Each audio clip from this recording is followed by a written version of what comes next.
across the UK, online and on DAB. Talk Radio. For those about to talk, we salute you. Talk Radio. Good evening, dear listener. It is Monday. It's coming up to 10 o'clock. It's Talk Radio. No guests this evening, although we have some great ones this week. Now would be an excellent time to call in. 0844 499 1000. I'm Iain Lee. This is Talk. Late night, Iain Lee on Talk Radio. We have ways of making you talk.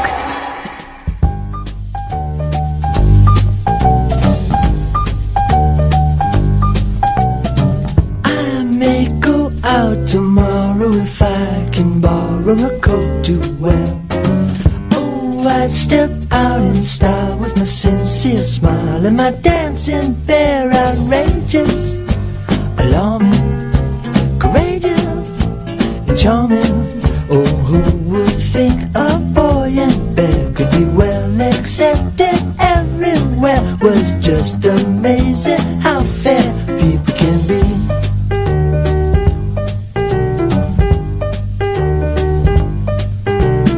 Seen at the nicest places where well-fed faces all stop to stare, making the grandest entrance of Simon Smith and his dancing bear. Their lovers, won't they defeat us, don't they? Oh, who would think a boy and bear could be well accepted everywhere? It's just amazing how fair people can be.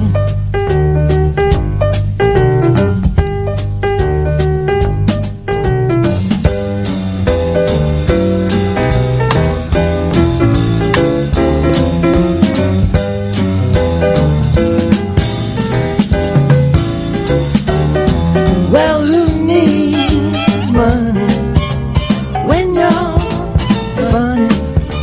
The big attraction everywhere will be Simon Smith and his dancing bear. Yes, Simon Smith and the amazing dancing bear. Yeah, we'll do it. That'll do it. So,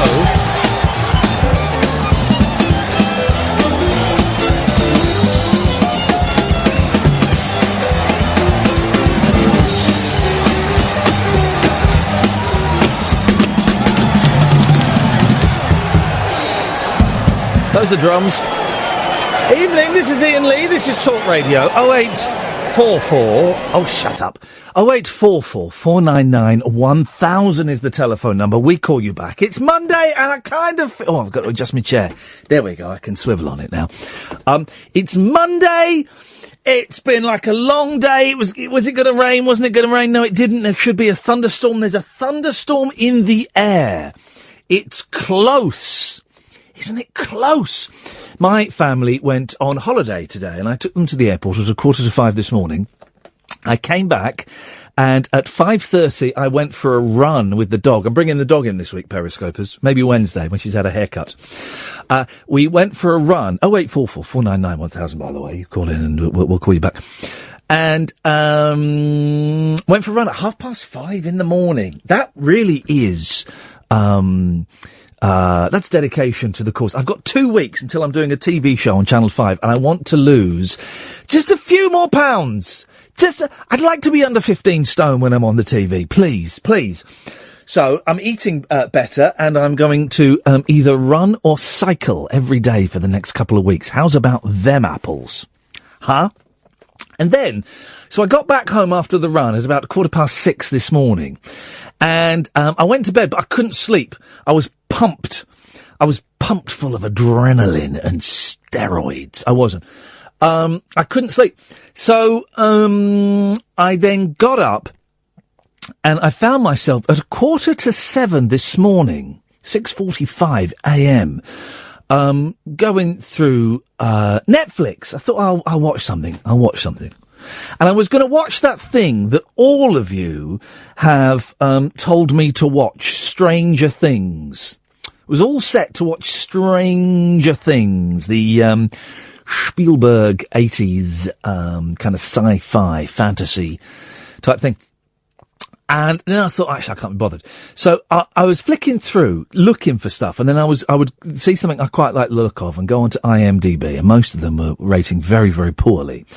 And then I saw a movie, and I thought, oh, this might work. There could be something in this. Catherine, I know you've had 2 weeks off, but when the phone rings, I would kind of like it if you'd answer them. She's still in holiday mode. I'll give her 15 minutes grace, then she's in trouble. So I watched this thing, and I wonder if anyone else has seen it, called Black Dynamite. Black Dynamite. It's it's weird, right? It's a recent, although it turns out I thought it was a couple of years old. It's about 6-7 years on. A recent spoof of the 70s blaxploitation movies, and the main character, Black Dynamite, is obviously flippin' heck, is it? Blimey! You won't believe who's calling in now. We'll make him wait. Blimey, there's a blast from there's a BFTP. The main character, Black Dynamite, is obviously based on Black Belt Jones, Jim Kelly, who was in Enter the Dragon, and then made a few other the films of each one was slightly worse than the one before. 0844 499 1000, by the way, and it was good. It was funny. I've just shown some clips to Kath, and she didn't laugh, and that's fine. That's fine because it's fine. It was good and it was funny, and there's lots of, the caller who's just called in, put your phone down properly. I don't want to say his name because we might lose even more listeners. The caller who's just called in from the West Midlands, put your telephone down properly, you massive plum, because we cannot dial you back. So I watched this Black Dynamite, and it's very, very funny, and there's lots of MFs and Fs and honkies and all of this kind of stuff, right? And it's very funny. But I tweeted, I've just watched Black Dynamite, and lots of white, and I'm making up this bit, middle class people tweeted, oh yeah, that's funny. And I maybe I'm reading too much into this. White guilt. I've got white guilt, guys.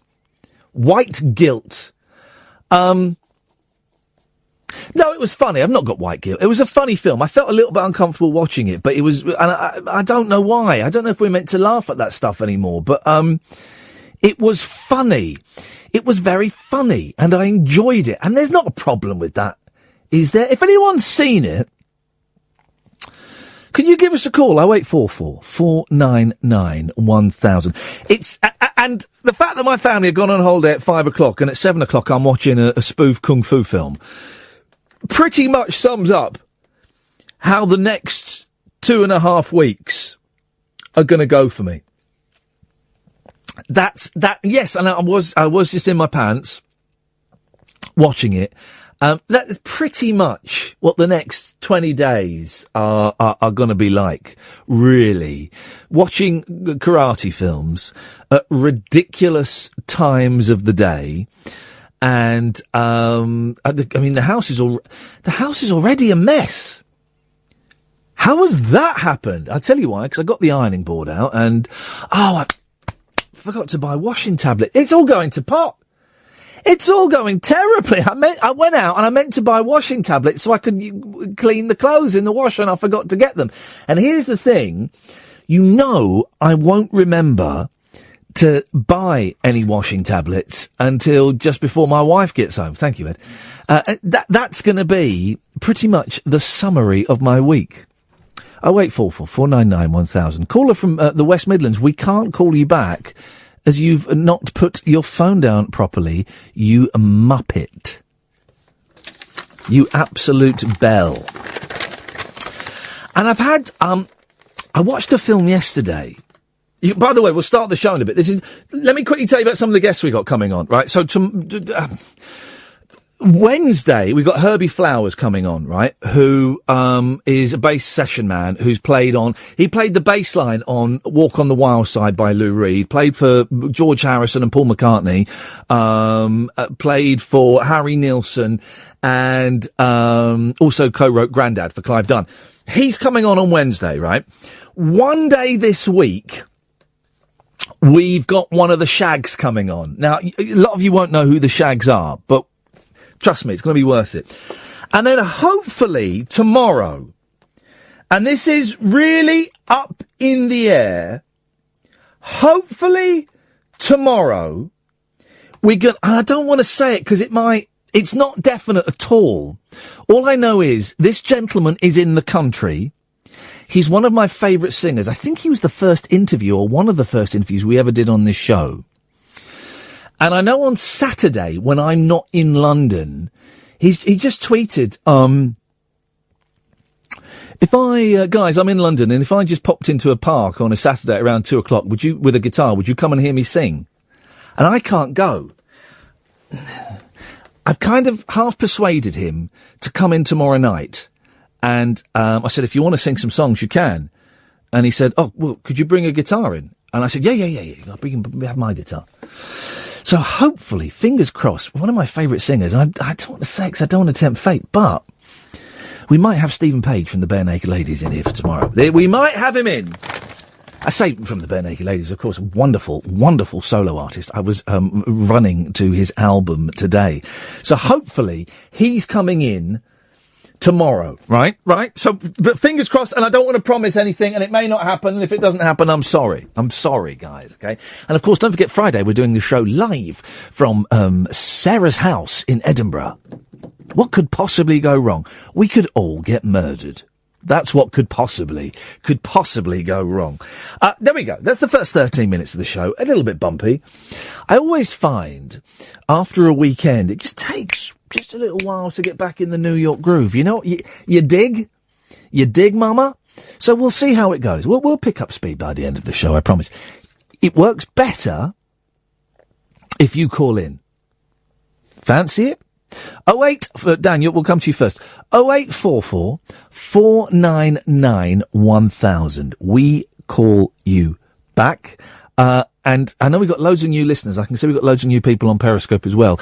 If you're waiting for a hook, if you're waiting for the question of the hour, if you're waiting for the topic, there isn't one of any of those things. There is no topic. There is no question. There's nothing. I did an interview with Miranda Sawyer for The Observer. I think it's going to go in this Sunday's Observer, right, about late night radio. And she just sent me a couple of bits of my interview for me to check that I was happy with it. And there was a phrase in there. She didn't take the interview. She took notes. And there was a phrase in the interview that she attributed to me. And I don't think I said it. It doesn't feel like my language, right? He'll call back. The West Midlands guy, we can't get through to you because your phone isn't taking blocked calls or anonymous callers. So can you call back, please? So there was a phrase in this Miranda Sawyer interview that she attributed to me, and I looked at the interview, I went, yeah, that's all good. I don't think I used that phrase, though, but do you know what? I'm going to claim it in the future. And she went, no, I think it is, I think you did say it. And it sums up this show perfectly. It's like a drop-in centre. And that little phrase, I think sums the show up perfectly. It's a drop-in centre where you just kind of drop in. It's as simple as that. You know, there is no agenda. There's no theme. Sometimes there is, but generally there's no theme. There's no, and I know that I'm making it harder for myself. I've got two calls lined up, Dan and Triss, and we'll get to you in a bit. And we've got Ranjit from Birmingham, who's been trying to get through. For some reason, we can't get through to you, Ranjit. I don't know why. But I know that if I came on and said, right, this hour, Christopher Biggins booted out of Big Brother. Well, I think it's outrageous. What did he say wrong? Call me now. Boom. We'd get 6-7 calls racked up immediately. Or if I was to say, I don't even know, that Jeremy Corbyn is a cancer in the Labour Party. Boom, we get a load of calls. But it's boring. Or fracking. Everyone was doing a phone in on fracking today. Fracking. I mean, it's boring. If you want to call in about Jeremy Corbyn and fracking and Big Brother, you can. What am I trying to say? I'm trying to say I make this job a lot harder for myself by coming in with nothing. And I've got my little bit of paper with a few kind of ideas jotted down. And the dream, what I'm aiming for is to, and I talked about this last week, Kath, what I'm aiming for is to come in with no paper. To have the confidence to come in with no paper, rock up 5 minutes before the show, come in with no paper, sit down, open the microphone, open the phone line, and let's see what happens. I'm building up to it. And we've got very close to it, last week. So, what I'm saying is, give us a call, you can talk about anything. We accept anybody. 0844 499 1000. Max, Tris, Dan, come to you after this. Let's crack on. Let's go to, I know I said Dan would be first, but I want to go to Max first. Evening, Max. Hello. Hello, hip, hip, hip, Max. Do you remember last... What? Hip, hip, hip. Do you remember last time when you said the police are coming? Where, who said what now? You said the police are coming. The police are coming. Yes. When did I say that? Last time you talked to me. Oh, now remind me why I said the police were coming, Max. Yes. Yes. I don't know why. Well, did that... Who's that in the background? Is that Dad? It's Dad. Say, Dad, button it. Say it. Dad, button it. Sorry. Thank you. Yes, I'm talking to you, Max. We don't need your dad to talk to us. I'm talking to you. Yes, the police were coming because you've been very naughty, hadn't you? No. Are you sure? Yes. You've got a very naughty voice, Max. You thought you'd been kidnapped. Oi. Sorry? Oi, oi, oi, oi, oi. What did it? I was not naughty. This is broken Britain. How's your, are you on summer holidays? Yes. How's it going? 6 weeks. Yeah, boring, huh? No. What have you been doing to keep yourself amused? Xbox, PlayStation, and iPad. Minecraft. Why don't you go and read a book? I hate reading.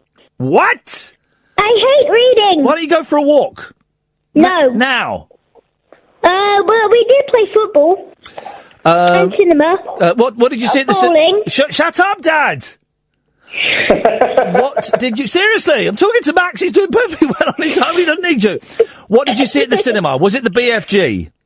No. Was it, Star Trek, it was Star Trek. It was, I was about to say Star Trek.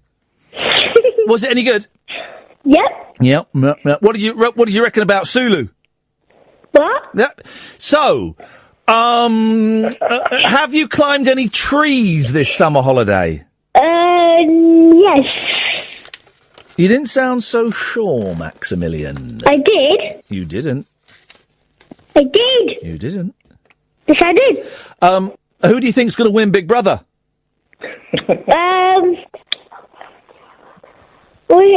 Just say we had a barbecue on Friday and today. Wowzers. And what do you think about Jeremy Corbyn? Who's Jeremy Corbyn? Yeah, exactly. Here's a question that will confuse some people. Who's the Prime Minister? And your dad isn't allowed to tell you. Someone said. No, I'm not telling you. You've got to tell him yourself. Leonardo Messi is right next to us. Leonardo is what? Leonardo Messi is right next to us. No, he's not. I don't know what Leonardo Messi is not the Prime Minister. With Cristiano Ronaldo. I don't even know what these people mean. Are they pop singers? It's football. Oh, football is boring, ball. Yes, it is. Thank you. What are you called in for, Max? What you got for us? What? What have you called in for, Max? Just to cause trouble? Yep. Yep, you done bad. Hey, I saw a brilliant play at the weekend called Bugsy Malone. Have you heard of it? No. It's good, man, it's good. And all of the actors in it are they're children, and like a couple of small kids, quite a few bigger kids, and then a few like teenagers and stuff who would kind of look grown up if you kind of squint. And it was all kids singing and dancing and acting and stuff. I tell you what, Max, it was very good. I think that's weird. Why? Because kids don't normally do that. No, they don't normally do that. And that was its USP. Its unique selling point was that they were all kids. Just saying, what does M&M mean? What? What does M&M mean? What does M&M mean? Well, it means Quality Records by America's premier white rap star. No it doesn't, because M&M. Oh, you mean the sweetie? If only you enunciated properly. Yep. What does M&M stand for? I've literally never pondered that question before. Oh. That's awkward. Oh. Well, do you know what M&M stands for?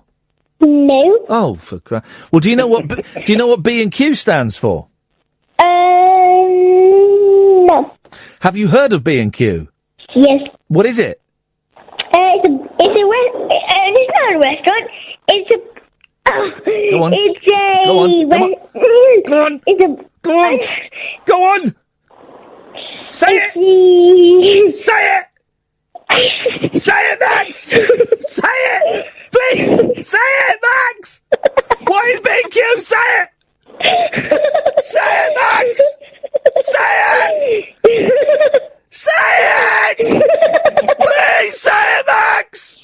What is it? Max! It's a shop! Yeah, well done, it's a shop. Do you know what it stands for? No. Block and Quail. That's true. Block and Quail? Block and Quail. The names of the two gentlemen what done start the shop up. I got Well, Max, I feel that I'm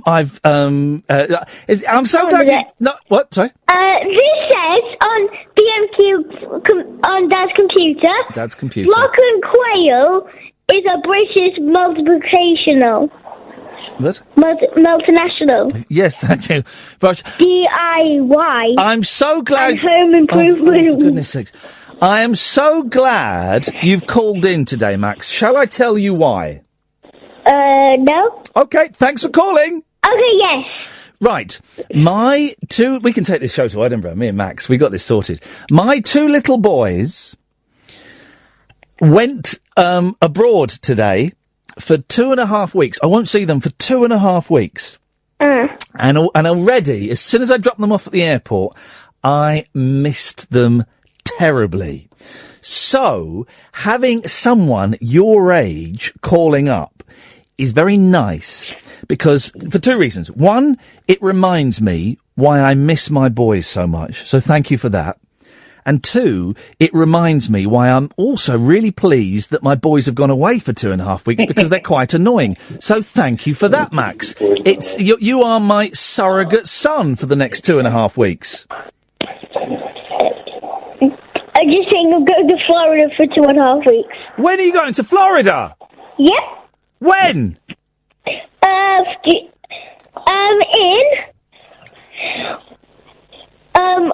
going to Florida on Monday. Oh, no. It's Monday today, Max! No, next Monday. Oh! I mean, even children that aren't mine are leaving me. Are they? Max, it's always a pleasure to talk to you, mate. Maybe speak to you later on in the week. If not, have a Don't go.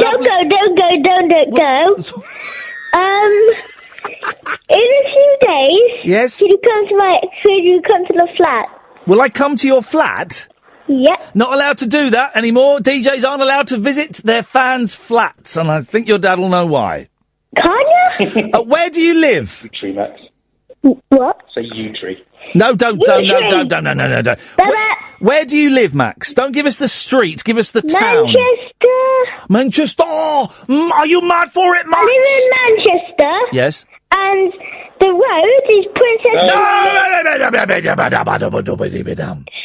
That's enough. That's enough. Don't worry. We got rid of that, Dad. We turned the microphone down. No one would have heard that. That's all right. Don't you worry. Indeed, get loads of people turning up. No, I'm not. I'm not coming to that. Right, and I'm going to cut you off now, Max. Okay, bye. Oh, flippin'. I feel like I've done a week's worth of shows in just the space of 15 minutes. Look at me, periscopers. Look at the sweat pouring off me. Is my hair going thin on top? Flipping it. What's going on there? Right. Blimey. 0844. You see? Literally anything goes. 0844 499 1000. I'm Iain Lee. This is Talk Radio. I'll be honest, guys, it's worth the Sonys starting up again just for that last 15 minutes of radio, because we would wipe the board with everybody. Let's go to Tris and Caddick. Stay there, come to you in a bit. Let's go to Dan. Evening, Dan. Good evening. Good evening, Dan. Hip. How do I follow that? You can't. Literally, we can't, so we're going to close down until the 2 mics at 1 o'clock. I'll just go. Okay. Right, bye. Yeah, you understood. No, I was ringing up to speak about Black Dynamite. Oh, yeah, but have you seen it? Yeah, a long time ago. I have it on DVD. I haven't watched it for quite some time, but I do remember quite enjoying it. I thought it was kind of a new film. Then I was showing clips to a very nonplussed Catherine Boyle, who's come back from her holiday with a wee bit of attitude, which we'll talk about later on.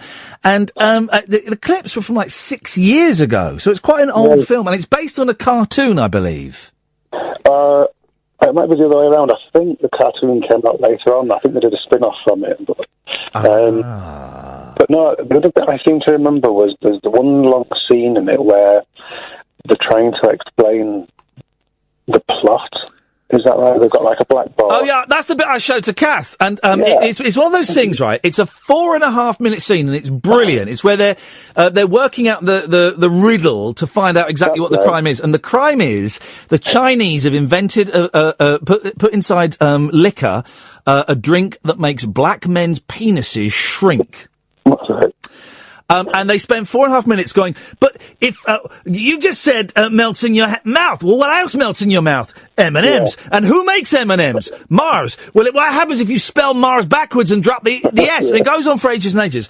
And I thought this scene was hilarious. And I showed it to Catherine, and it was 4.5 minutes long. And a minute into it, I realised Catherine wasn't going to laugh at all. But I couldn't stop it. It's that thing like, we're a minute into it now. I'm just going to do I stop it and go, oh, well, yeah, but it goes on for a bit, so I'll stop it there. Or do we ride out the 3.5 minutes with no laughter? And I went for the latter option. There is nothing... Here we go, guys. And this is tonight's show, and thank you for this, Dan. Is there anything more painful? What's the most painful thing in the world? I suggest it's telling someone you've got a funny video on YouTube... and then halfway through it realising the other person isn't finding it funny, and you've still got another 2 minutes to go. That, to me, is my... When you die and go to hell is you trying to show funny videos to other people on YouTube and them not laughing at it. Oh, I'll tell you another thing that's hell. The show's starting to take shape now. What is hell, right? What is hell? 0844 499 1000. What is hell? So, two things. Hell 1... is saying to someone, I've got a really funny video on YouTube you should watch. And then they're not finding it funny. That's how one. Hell 2 also happened to me in that office. Someone came up to me, Dan, and told me a joke. Right. They told me a joke. And I don't remember the words of the joke, but the tune was, I don't know.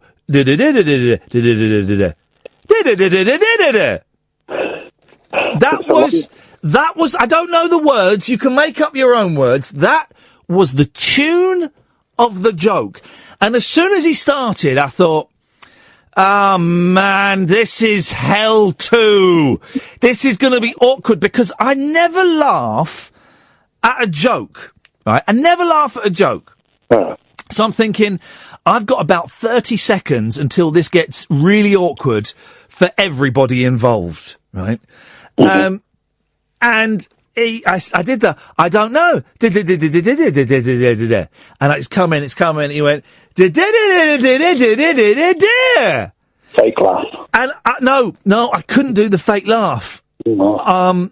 I said something vaguely withering. What did I say, Kath? You say it into Ed's mic. What did I say? You said, "Oh, you did a joke." Oh, did I? Oh. I suddenly jumped onto a spectrum and I pointed out what the man had just done. I said, "Oh yeah, you're right. Oh, you did a joke." What I should have said was, "Oh, you did a joke," and it's made me really uncomfortable because it did. I don't know how to respond to those jokes because jokes aren't funny. I think it's a long time since anyone came up and said, "Hey, a joke for you." It was. You don't really come across that really anymore, to be honest with you. Well, you do if you work in the 1970s, which happens to be outside the studio door here. So tonight, 0844 499 1000. If some of you want a peg to pin this show on, then the tag is what is hell. Dan, it's not what you've called in for though, boss. You were talking about Black Dynamite. Yeah, just Black Dynamite, and then I was going to mention other sort of spoofy blaxploitation things like that. I'm Gonna Get You Sucker, which is another similar one that was made in, I think early 90s, which I think is well worth a watch still. I think that stands up quite well. The Damon Wayans and the Wayans brothers before they got really rubbish. They were actually quite funny back in the day. Now the Wayans, I've never seen a Wayans brothers film. Their posters. Yeah. They look a little bit broad to me. Yeah, I think this was early days before they started going up sort of, it's got a bit of toilet humour in it, but I think it is quite spot on with the spoof of sort of the Shaft films and, all those ones. There's got Isaac Hayes in it as well. Do the Airplane movies stand the test of time? I started watching the first Airplane sometime last year.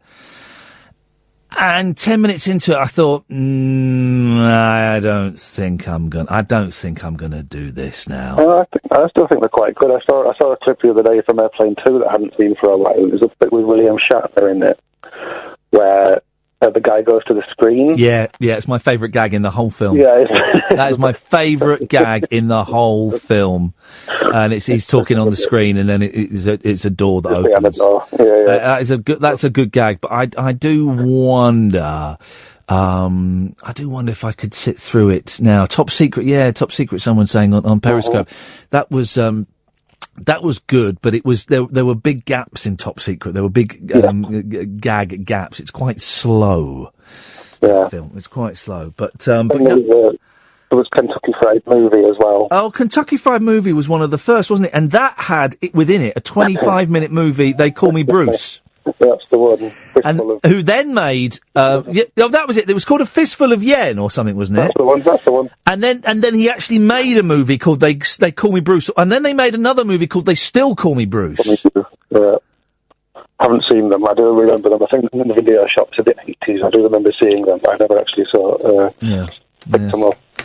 Dan, thank you very much for that. 0844 499 1000. Don't you go anywhere, Edward. You're going to be hitting the button in a minute. I mean, it could be now, might not be. Could be any moment. Now! Not now! 0844 499 1000 is the telephone number. I watched Caddick stayed there and we lost a couple of callers. God knows where Ranjit's gone. It's for the best. I watched another film at the weekend. I went to the sex shop. Computer exchange. It's pronounced sex, apparently. And I bought, I'm really into buying DVDs, even though I'll never get round to watching them. It's to make up for the massive gaping hole in my soul. And I bought, the Werner Herzog and Klaus Kinski, DVD box set. Yeah, I know. Long, slightly torturous German films. And the reason I bought it was a tenner for, I think, 5 or 6 DVDs. And I wanted to see one film on it. In particular, Fitzcarraldo. I wanted to see this film for years, right? I wanted to see Fitzcarraldo, and then I wanted to see, and this wasn't in the box set, there's a documentary about the making of Fitzcarraldo. Now, Fitzcarraldo is a 2.5-hour-long German film set at the turn of the 20th century, and filmed in South America, right? It's a brilliant film. Brilliant. Beautiful. And it's about this guy who sails a boat up the Amazon, then he wants to get the boat onto another river, but there's no way to get onto that river. So what he does, he devises a cunning plan where he's going to take the boat up a mountain, this massive steamer, and then down the other side of the mountain, right? And I'd heard about this film, and I'd heard it was incredibly famous, and it was, you know, and that they actually did this in the movie in real life. That Werner Herzog took the boat up this mountain and down the other side. And I watched the film, and of course Werner Herzog and Klaus Kinski are German. So I'm watching it in German with the English subtitles, 2.5 hour film. And it was hard work, but it was good. We got there in the end. I managed to watch it. Then I managed to find online the documentary, Burden of Dreams, about the making of Fitzcarraldo. And originally it wasn't going to be Klaus Kinski in it. It was going to be another actor and Mick Jagger. And they showed some of the scenes that were shot with this other actor and Mick Jagger. And those scenes were in English. And I'm thinking, oh, okay, right. Well, when the other actor gets sick and Mick Jagger can't finish the film, they obviously get Klaus Kinski in, and then they do it in German. Then they started showing some of the scenes from the Klaus Kinski version, the version I'd watched. It was all in English. It was all in English. I watched a 2.5 hour film that was made in English, but I watched it dubbed in German with English subtitles. Flippin' heck! It was almost as much torture watching the film. I would say more torture watching a German dubbed version with English subtitles. Bad English subtitles, I should have you know. It was more torture than actually being on the crew of Fitzcarraldo, where people died making it.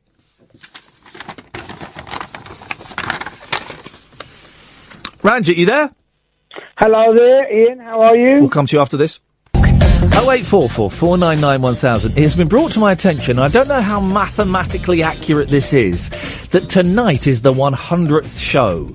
2 people have mentioned it, and it would kind of make sense. Well, I've had 2 days off, haven't I? I had one off when I thought my mum was dying. I had one off when I had a little mini breakdown. So that's 2 days. Have I had a third day off? I think I had a third. So tonight, if I've had 2 days off, tonight can't be the 100th. Can it? You tell me, guys. You do the math. Ranjit! How the devil are you, sir? I'm a little bit worse for hearing you, Ranjit. I thought it's like I did a little midnight flip, right? And Ranjit used to call me another radio station I got shafted at.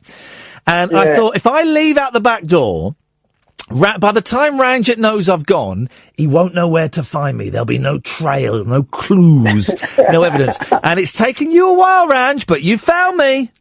I found you. I was going through the podcast, and I was trying to tune in on my DAB radio. Yes. I just don't know how to do it. You've got to do a deep tune. You've got to do a deep tune. Yeah. Yeah. I'll get one of the kids to. How are you anyway? Ranjit, Tower Bridge. Like Tower Bridge. Up and down, up and down. Is it Tower Bridge that goes up and down, or is it London Bridge? I'm going to say Tower Bridge. It's Tower Bridge, yeah. Like up and down like a merry man's behind. Well. Yeah, listen, anyway. Yes. Lots of people I speak to always miss you, so... Well, they can... tell them to come and listen to this show. Boy, do we need them to. I will tell one or two. We're on weeknights, 10 to... By the way, we've got loads of people on Periscope from all over America. Can we get some Radar Diaries out to those guys? We've got people in North Carolina, San Diego, New Jersey, all kinds of places in the States. Very exciting. Thank you very much indeed. Yeah, I was listening to your Friday show when you was talking about the Olympic Games, and you had that fella on. I forgot his name. He was on about the periscope and everything. You're still zany as ever, anyway. I'm zany, Ranger, and you're still as annoying as ever. Don't remember that? Do you remember that lady? Remember that lady with the hairy one? Well, do you know, I don't remember a lot of it. I tell you why, because I was really, really high when I was doing all those things. No, I wasn't. Hang on a second. What's this? Let me see what this is. It's an adrenaline rush, right? When you go to watch a match, yeah? You watch people run around, exercise, put air into their lungs. Oh yeah, that's it. That's you describing exercise. People putting air into their lungs. Hello? Where you get that one? Where you get that from? No, none of your business. Yeah, you're keeping tabs on me. I am keeping tabs. I'm recording every conversation. Hello? I'm recording every conversation that you have, young man. And one day, when I get the evidence, boy, oh boy, you are going to be in big trouble. You're going to come after me, and yeah? Yeah, I am. Hey, listen, have you ever seen Bugsy Malone? I've seen bits of it. Not all of it.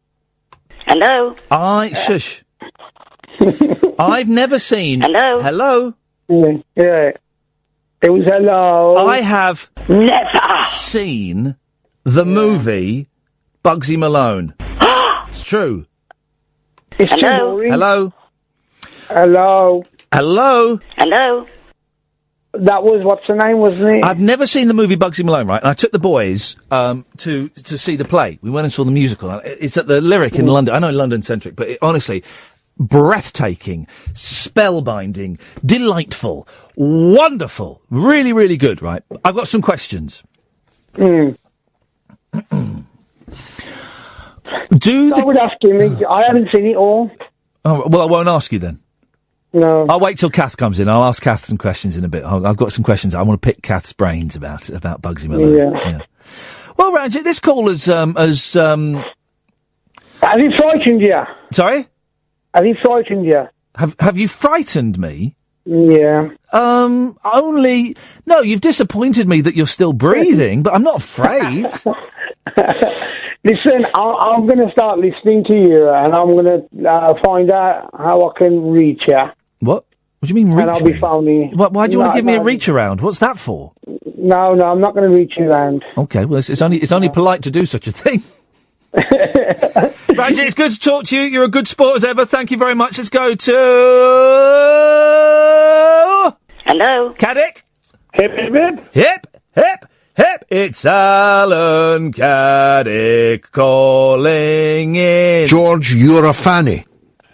No, I am not George Galloway. No, but you're, Hello? Hello? Hello, who's that? Hello, caller. Sorry, my dad's moaning. Yeah? Oh. I better go. Huh? Hello? Goodbye. Well, that was, that was brief. That was, if you missed that was Alan Caddick's mum calling him. Was it his dad? There's a strong chance Alan Caddick is going to be mentioned in the Observer on Sunday. Very strong chance. I had to have pictures taken. We had a photographer, a lovely photographer called Sonia come here on Friday. And she came at 9, and we went to the studio downstairs, and we sat in the studio downstairs where there's no control panels. It's just a desk, and I had headphones on and a microphone. And we took pictures for 50 minutes, right? And I have to be in this studio at 9:57, right? So 9:51 we finished. And she went, right, I think I've got enough here to choose from. Just to ask, would you have control panel in front of you? I said, well, I'll have a couple of faders, but, really. Would you have screens in front of you? I said, yeah, I'd have screens. Are the screens integral to the show? I went, yeah. She went, right, I don't think these pictures are going to do. I looked and saw through the glass was the control booth with loads of screens. I said, look, you've got 4 minutes before I have to run upstairs. Let's go and sit in there and you take as many pictures as you can whack out in 4 minutes. And we did. And I went and sat in the control room and she's just, I'm doing all the poses and all the faces and all of the, all of that stuff. Then I ran upstairs and literally just made it in as, it was George. Was it George? Yeah, it was George. As George Galloway was exiting the studio. So yeah, that might be in the Observer on this Sunday, I think, I'm not sure. 0844 499 1000. Yes, Russell. Hey, how are you doing? I'm doing good. Oh, it's so good to be on the radio. Tell me why it's so good to be on the radio. Well, I'm a radio DJ, and I just need advice from a professional like you. Oh, I was about to say we'll go and get one of the team from Talk Sport, but okay, if I'll pass. I'm a radio DJ in a hospital in Ireland, in a small hospital. I'm also disabled. I have a brain injury, so I was wondering from someone like you. Yes, sir. What could you give me any advice? So, well, I can give you as much advice as you want, boss. So, are you doing shows at the moment? Yeah, I'm doing one tomorrow at 10 a.m. Beautiful. And what kind of show is it? Do you play music? Do you talk? What happens? I play old music from like Eric Clapton, the Beatles, beautiful. Led Zeppelin. Oh, I'm not quite such a big Led Zeppelin fan, but I love me a bit of Beatles and a bit of Clapton. Where's he gone? There you go, Russell. You back there? Oh, yeah. There you go. Sorry, the screen went. She's been away for 2 weeks. That's her hour's grace coming to an end. What advice do you need, Russell? What? You see, I just want to know, like, when I'm talking, when I'm on air, how long is this too long to talk? I mean, you know, my speech is slurred a bit. Hello? No, I'm listening. Do you get embarrassed by your speech slurring? Yeah. You do? Yeah. Because people mention it to me, and it's quite knocks my confidence. Do you mind if we talk about your speech slurring for a couple of minutes now, or not? Would you rather we didn't? You can. I'll tell you why. Because I'd noticed it. I'd noticed it a bit. If I'm honest, I'd noticed it. I bet it doesn't sound as bad to me as I bet you think it sounds in your head. Yeah. I can understand what you're saying. You're getting your point across. You've explained yourself. You are communicating brilliantly, which is the main thing you need to do. Okay. And I'm not sat here thinking, oh, bloody hell, come on. We are having a thoroughly decent, well-paced conversation. Yeah. So, if it's, I'm not going to say, so don't feel bad about it, because what I say isn't going to change that, but it doesn't sound as bad to me as I bet you think it sounds in your head, or as bad as it sounds in your head. It stopped me from getting a relationship. I've never been in one, so that's because of my slurred speech. I fell out of a two-story window. You did what? Say that, Russell, say that again. You did what? I fell out of a two-story window when I was 3 years old. Oh, man. So it's incredible you're still alive. Yeah, but I'd wish things never happened. Oh, yeah, of course, I bet. Does everything work okay? Kind of. I don't want to get too personal, but I mean, are you kind of do you find that your thinking is a little bit slower than you'd like it, or is it just your mouth doesn't catch up with your brain? It's well, my brain redeveloped because it redevelops from the age of 4 up. But I was in a coma for 3 years. Oh, man. So, yeah, I'd love to say that SHIT happens, but I'm on the radio. Yeah, no, I know, but some people get dealt a worse set of hand of cards than other people, and it sounds like you've had a rough patch. Yeah, definitely, man. What advice can I give you? Listen, I haven't got the joy of playing music, right? So I just talk until I feel myself getting bored. And that's what I'm good at. I'm good at talking. I will talk till the cows come home. Well, then enjoy that. Enjoy it. You know, try and relish in it. And the fact that also there's no one sat there, and I imagine you get this, and excuse me if I'm wrong, but I bet you sometimes get people finishing your sentences for you, don't you? Well, no, I get people asking me a lot, am I drunk, am I high, am I stoned? But I'm not. How does that make you feel when they ask you that? Like, it really, it makes me feel so annoyed with myself because I feel I didn't do enough to get myself to 100%.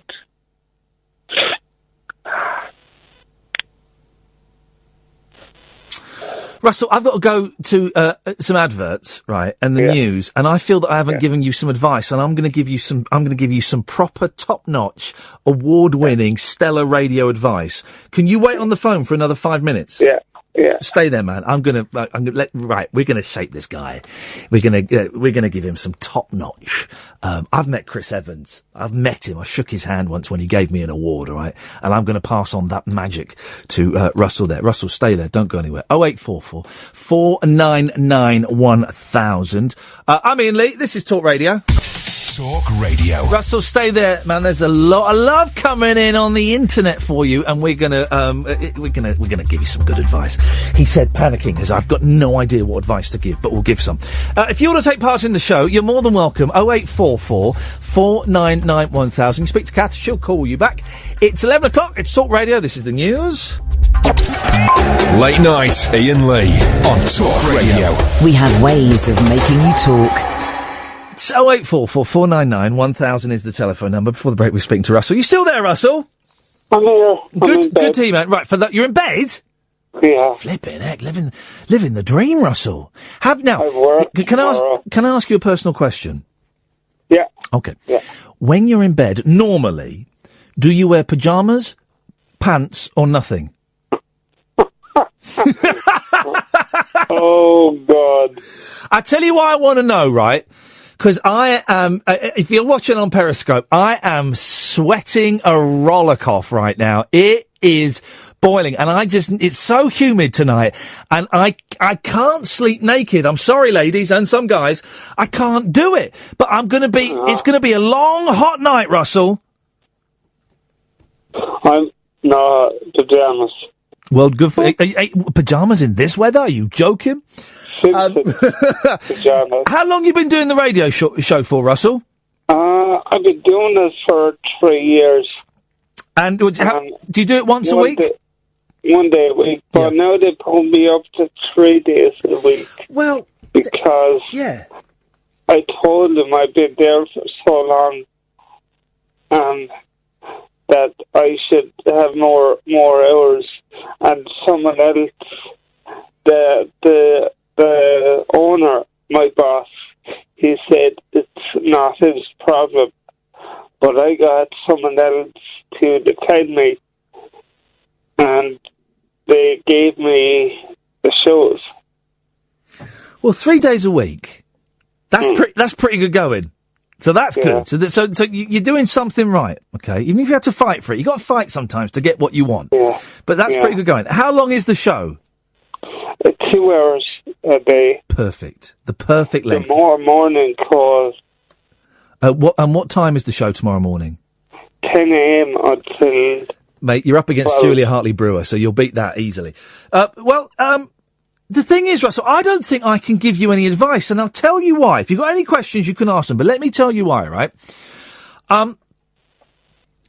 It sounds like you know what you're doing, and I don't want to kind of tell you stuff. Okay, here's what I've got from this brief phone call, right? Mm-hmm. You sound like a nice bloke. Yeah. You've got history, you've got a story, which means you can speak with authority about things, and you're passionate about doing the radio, right? That's what I've picked up from the last 10 minutes talking to you, right? And I'm a big football fan. Well, there you go. Man City. But that's all you need. Yeah. That's all you need, Russell, is those things. You need passion.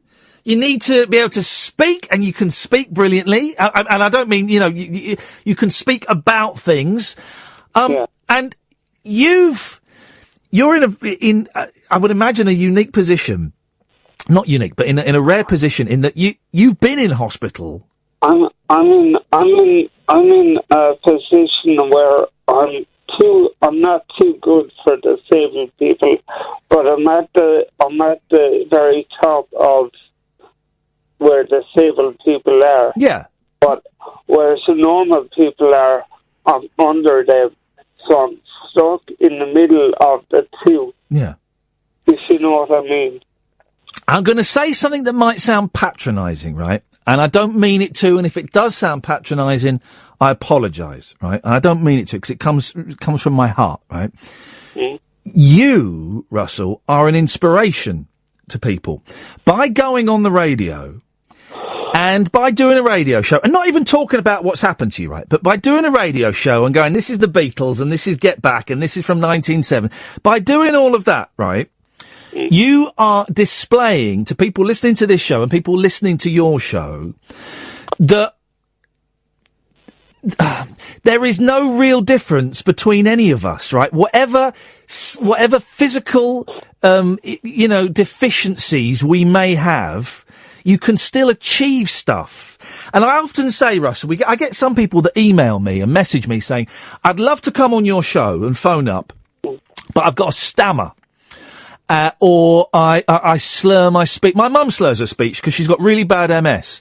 And when she's hot and tired, you can't really understand what she says, and it's a real effort, right? Yeah. And I get people like that writing to me, every now and then saying, I'd love to come on the show, but because I've got MS or because I've had a stroke, I'm worried that people will laugh at me or you won't be able to understand what I'm saying. Yeah. And I always reply, everybody's welcome. I'm not going to laugh. And if it takes me an hour to work out what you're saying, we'll spend an hour to try and work out what you're saying. But if people don't feel confident, I don't badger them into phoning. I just put that out there that if people have got speech defects or impediments, or it is, they perhaps think a little bit slower than they'd like to, everybody is welcome to call this show. So by you phoning up this show, Russell, you're an inspiration to some people that have emailed me over the past couple of months. I do thank you for telling me I'm an inspiration. And I hope you don't find that patronising, because I don't mean it to be. It mean a lot to me. Yeah. But I still don't know why I've been bullied for 20-odd years, and yet you find me inspiration. Why can't they see the inspiration in me? Who's been bullying you, man? Everyone. Oh, man. From young kids to adults, throwing stones at me, throwing bottles, calling me names that are hurtful. It's never ending. And sorry, it's touchy.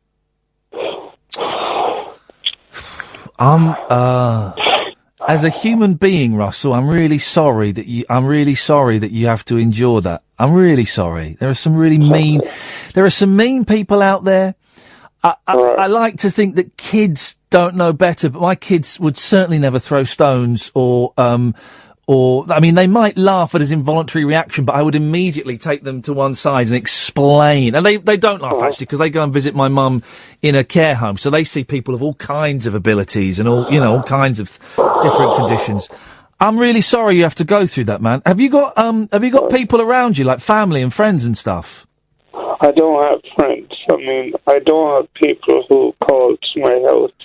I have people who know me, and basically that's all. I live with my mum, and I have a PlayStation 4, so I'm on that when I'm not on at work. I just try to stay away from society because it's getting worse and worse as we get older. I'm really sorry, Russ. I'm really sorry that happens to you, and that is, sucks. It's okay. I mean, you're all my friends, and my friend at Periscope, Alfie, he's on Periscope watching you, I think. His name is Alfie. I talk to him on Periscope. Yeah. Well, the internet, I'm getting all kinds of... I've shut Twitter down for a bit because I'm getting all kinds of excellent suggestions, but I'm not going to go through them now, but of Facebook groups you can join and all kinds... You know that there are all kinds of organisations and things that you could join if you chose to join them. And I don't know, maybe you are a member on online and Facebook. stuff. I'm on Facebook. Russell, right. Yeah. I can't fix all your problems as much as I'd like to, but this is... no, I know, and I know that's not what you're asking for. Here's what I can do. Right. You have an open invitation. You can call this show anytime you want, okay? You have an open invitation to come on. I would like to speak to you tomorrow to find out how the radio show went. If you feel like calling in tomorrow night... Okay. And I know that all of my listeners would kind of like to know... how it went, and if by talking to me, if any greatness rubbed off. You're like God on earth. Well, hang on a sec. No, even Kath's pulling faces at that. I'm not sure about that, but You're like my counsellor. Well, I don't know about that, Russell. But listen, you have an open invitation to call in any time you want. Okay. What songs are you going to play tomorrow? Do you know yet? I don't know offhand. Play a Beach Boys song for me, Russell. I will. Play a Beach Boys song. Sleepy G. Daydream Believer, the Monkees. We'll have that. We'll have that. I'm sorry. Listen, Russell. Yeah. Good luck tomorrow. I hope it goes well. I'll be thinking of you if I'm awake at 10 o'clock. I shall be thinking of you, as a lot of people will. Thank you so much. I'm really sorry that life sucks sometimes, and it sucks for some people a lot more than others, and I don't get it. I hope people on Periscope and people that are watching, listening right now know that some people are worse off than others. Russell, we'll speak soon, mate, yeah? Thank you. Take care. No, you can go and get in your pyjamas. Oh, he's in bed already, isn't he? He's in bed already.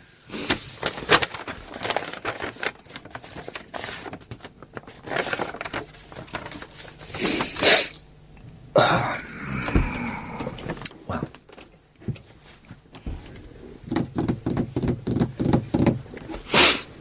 Ay. He's going to do a cracking show tomorrow, I tell you that. Because if he's playing the Monkees, he'll do a cracking show tomorrow. Well, that's slightly caught my breath. Oh, I appear to have something in my eye. 0844 499 1000. Struth, that's touched a nerve. That set something off. Well done, Russell. Good one, man. But pyjamas in this heat? What the heck is... Maybe I don't know. Maybe in Ireland it's not quite so close. I don't know. But over here, man, it's humid. There'll be no pyjamas in my house. There'll be no trousers for a lot of the next 2.5 weeks. The thing is, I'm on a diet, so I can't do 2 for 1 Tuesday tomorrow. Or can I? I'll have 2 medium-sized, not large, diet pizzas. No, I won't. I'll have 1 diet pizza and 1 salad pizza.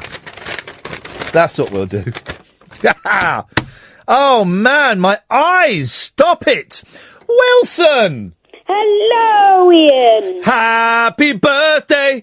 It's Wilson's birthday! Happy birthday! It's your birthday today. His birthday! Happy birthday! It's shut up! I'm doing the thing. Wilson's birthday! Happy birthday! He's 11 today. Happy birthday! You thought I wouldn't remember, Wilson? Well, I did remember. He's 11 years old today. Hip hip hippity hip! Happy birthday, Wilson! Ian. Yes, sir. My birthday isn't till October. No, what the heck? I got it wrong. It's the 22nd of October. Damn you, Wilson. Damn you, Wilson. Ian? Yes, sir. I phoned in with 3 things. Okie dokie. Alright? The first thing... Okay.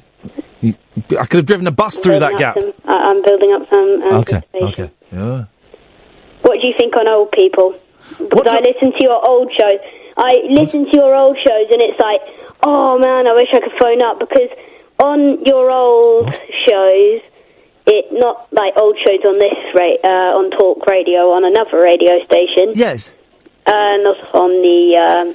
Get to the meat and two veg, for crying out loud, boy! The old people should just stay inside. And then loads of idiots started phoning up and going, oh, are you saying that we should kill off the old people? Did I not suggest that old people should go out at certain times of the day? Yeah, you did suggest that people should go, old people, they could have a certain day which they could go out. Yes, I did. And I stand by that. That makes absolutely perfect sense. Let's say it's a Thursday. So, I vaguely remember this. So, because they get in the way when they're driving slowly and they're walking and they're in their scooters. If they go out Thursday, right, and we all know Thursday, I'm going to lose all of the goodwill I've just got on Periscope. If we all know that Thursday is Old People's Day and we choose to go out, well then that's our problem if we get stuck behind them in a queue. Mm-hmm. So, yeah, no, I completely stand by that, yeah. And the beauty of it is, there's a brilliant clip of Pete Townsend in his 40s. Pete Townsend of The Who in his 40s, not even, as old he is now, in his 70s. In his 40s going, Pete, I thought you said you wanted to die before you got old. And he does a real, well, yeah, no, I didn't mean it. No, it wasn't the literal. Yeah, when you sang that, Townsend, we all know it was literal. Now you're old, you're changing the rules. But I'm not changing the rules. When I get old, and I'm nearly there, I will be happy to stay indoors for the rest of the week playing Xbox and PlayStation. Yeah, it's not a bad deal. And then on Thursdays I'll be going down to Computer Exchange, trading in my old games, getting some new ones, living the dream. Ian? Yes? Can I just say that, going back to about, this is still on the first thing, back to old people. Well, hang on a second. You're saying you've got 3 things, and then but then you're saying within those 3 things, some of them have got subheadings. No, just this one. I need to say something. You said on your old shows, I have this show, and I listened. Why are we talking about the old shows? Forget those things. They all ended badly. This one can only end in success. Awesome. No, it didn't. They all ended with me having no job. Oh God, no, it didn't. What? But these shows are great. Yeah, I left all those places, and I'm never leaving this place. I'm going to be like that disc jockey in America who played That'll Be the Day non-stop for 3 hours. I think it's a myth. And he barricaded himself in the studio. I'm going to be like that here. Well, I'm applauding him right now. Well done. Well done. That's pretty impressive. To point 2. Oh, yeah. To point 2. Ian, I have to say... Yeah. That you say that when you're old, it's 43 and up. Is this point 2 or is this point 1? No, it's just point 2. Yeah, it's old, 43. Once you reach 43, you're past it, was what I said. But on those shows, you were like 30. No, on those shows, I would have been 33, 34, yeah. Oh, nearly there. But the thing that really annoyed me was people phoning up, and it's just like, are you trying to say that I'm old? Well, yes, I am. But you were saying... I recorded a show at the weekend for Audible, which will come out soon. I'll let you know when it comes out, right? Yay! And it was, we took questions from the audience. It was a panel show.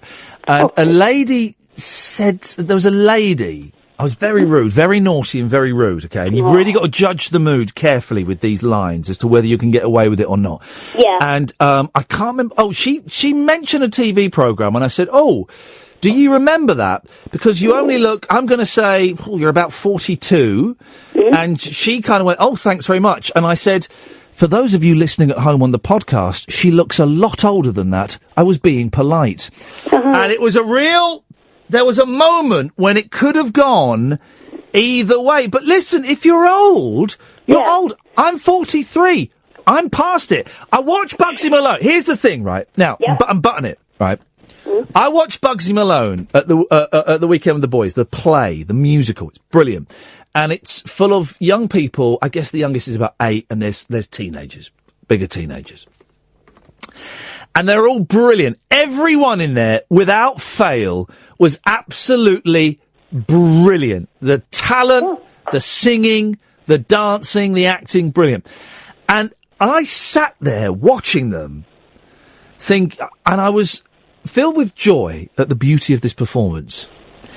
And then I was filled with jealousy, and then sadness. I was filled with sadness because I was just thinking, my life is over. These kids, right, 8, 9, 10, 11, 12, they've got all this talent, all these opportunities ahead of them, right? So many wonderful, they're performing in a great theatre in London, all this potential ahead of them. And I just sat there thinking, I've wasted my entire life getting drunk and playing video games and weeing all over all of the many, many hundreds of opportunities I was presented. My life is over. And I'm 43. So I stand by it now. Once you get to 43, your life is over. Well, Ian, I'm 10 years old and I've already been on the radio with the one, the only, the greatest radio presenter in the world. Justin Dealey. Ian, yeah. Ian Lee. No, I was going to say Ian Lee because you are. But you've got your life ahead of you, man, and I haven't, and that's fine. What I've got ahead of me is my boys' lives. Yeah, I've got 23 years. 23 years of what? Well, until I'm old. No, you're not old until you're 43. So do. 33 years. And because of that, you lose your right to do your third thing because you're bad maths. But I did. Kath, do you want to come in and join me in the boudoir? I did. I watched these kids doing this show, and honestly, it was so good. I don't know if it's running for much longer, but if you get the opportunity, I would thoroughly recommend going to see it. Just try that one over there. I don't think I've got the camera up here now, and I don't think we can both fit in this new angle. What if I? No. It's right on the edge. There we go. That'll do. That works. It's even better. I watched these kids in this thing, and it broke my heart because I just felt so sad, all of my wasted opportunities, and I thought they've got their whole lives ahead of them. I've got some Bugsy Malone questions. Yes. That as I was watching the answers are Mark Curry, Bonnie Langford, Jodie Foster. We don't know it is your computer that does it. First of all, we went to see Bugsy Malone. I took my two boys, and they are 6 and 4, and we sat next to this couple, and you could see their faces drop slightly that they had kids next to them. I sat next to them, and the kids sat at the end of the line. They had kids in front of them as well. Well, yeah, I know. Get this right. There was a woman. Nick, I'll come to you in a minute, I promise. 0844 499 1000 if you want to join in. These 4 adults came in and sat in front of us in their late 20s, right, in the theatre. This was before the show started. They stopped when the show started. No kids with them. They were playing Pokemon Go. There was a big flappy one in the middle of just floating in the air in the theatre. They were playing Pokemon Go. And then the show started and they put the phone out. And then this grandmother came in with her grandson, I guess. And they sat behind us. Well, I didn't realise that we'd booked a director's commentary. For the whole show. That one is Bugsy Malone. She was doing a stage whisper. She had a very smoky voice. Oh. That one's Bugsy Malone. That one's Tallulah. I'm thinking it's not Tallulah. That's Blousy. Mm-hmm. And she's talking the whole time. That's Fat Sam. Do you want to go for a wee-wee? can you wait? We'll go for a wee. I was just thinking, oh, God. Was she talking to you, or? No. Did you want to go for a wee? And she was talking, and then a mum and her kid came in later, and the kid sat next to this woman. And then the woman filled in the gaps in the story for this kid, a stranger's kid, telling everything. And it went on, and I was yay close to saying something. But I didn't. I'll tell you why. And this is going to sound really snobbish, but I'm going to say it. Because she sounded a bit common, and I thought she might kick off. Being completely honest. And I didn't want to embarrass the boys. I detected, I made up that if I'd said something, it would not be I'm sorry, or a tut. Yeah. It would be oh, horrible man. You ignore him. It would be that kind of thing. And it would just upset the boys, so I didn't. And then we were at the interval, and we came back, and it carried on, and it carried on. And in the end, I found myself leaning forward in my seat. And because I'm going a bit deaf, I have to direct an ear to the stage. And I was directing my right ear to the stage, and it drowned her out a bit. I could still hear her, but I could hear the show a bit better. And then the show finished. And I said and my boys were so well behaved. There was a little bit of talking, and I was like, shh, if you want to talk, we'll go out, but let's watch this. And they had a bag of chocolates that were making quite a bit of noise. Whoa. Yeah. You don't give them chocolate. No, I know. And I said, I'm going to take the bag. Later. Because they'll end up wearing it.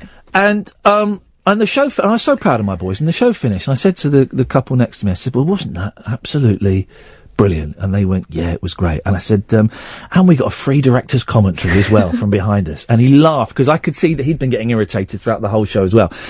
And he laughed, and he said, yeah, I didn't realise we'd sat on the red button and activated that feature. And he said, but I have to say, your boys were so well behaved. They're a credit to you, my boys. Mm-hmm. But this woman would not shut up. And I would have been well within my rights to. And there were kids making noise, but it was great to see a lot of kids. Yeah, it was great and there were some adults that had gone there as a piece of theatre, darling. But it was a 2:30 matinee. I know, you've got to suck it up. Yeah, exactly. And there were some kids, and it was great. And most of the parents would indulge it a bit and then would quieten it down. Mm-hmm. But this woman would not stop talking, and I would have been well within my rights to have smacked her in the to have said, look, could you? And I didn't. I've run out of time to ask you. I've got some very specific Bugsy Malone questions because I don't quite understand the world that Bugsy Malone is set in. 0844 499 1000. We call you back. When we come back, we'll speak to Nick. Then it's Bugsy Malone. Right, let's go to Nick. Good evening, Nick. TGIIL. You're going to have to give me that again. TGIIL. Oh, for goodness sake, it's another one from WM. It is. Oh, God. Hello, mate. Hello, Nicky!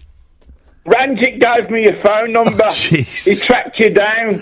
Well, I'll be honest, we are, I'm having to take any listener we can get at the moment on this show. So, Nicholas, it's great to have you on board. Have you actually listened to the show?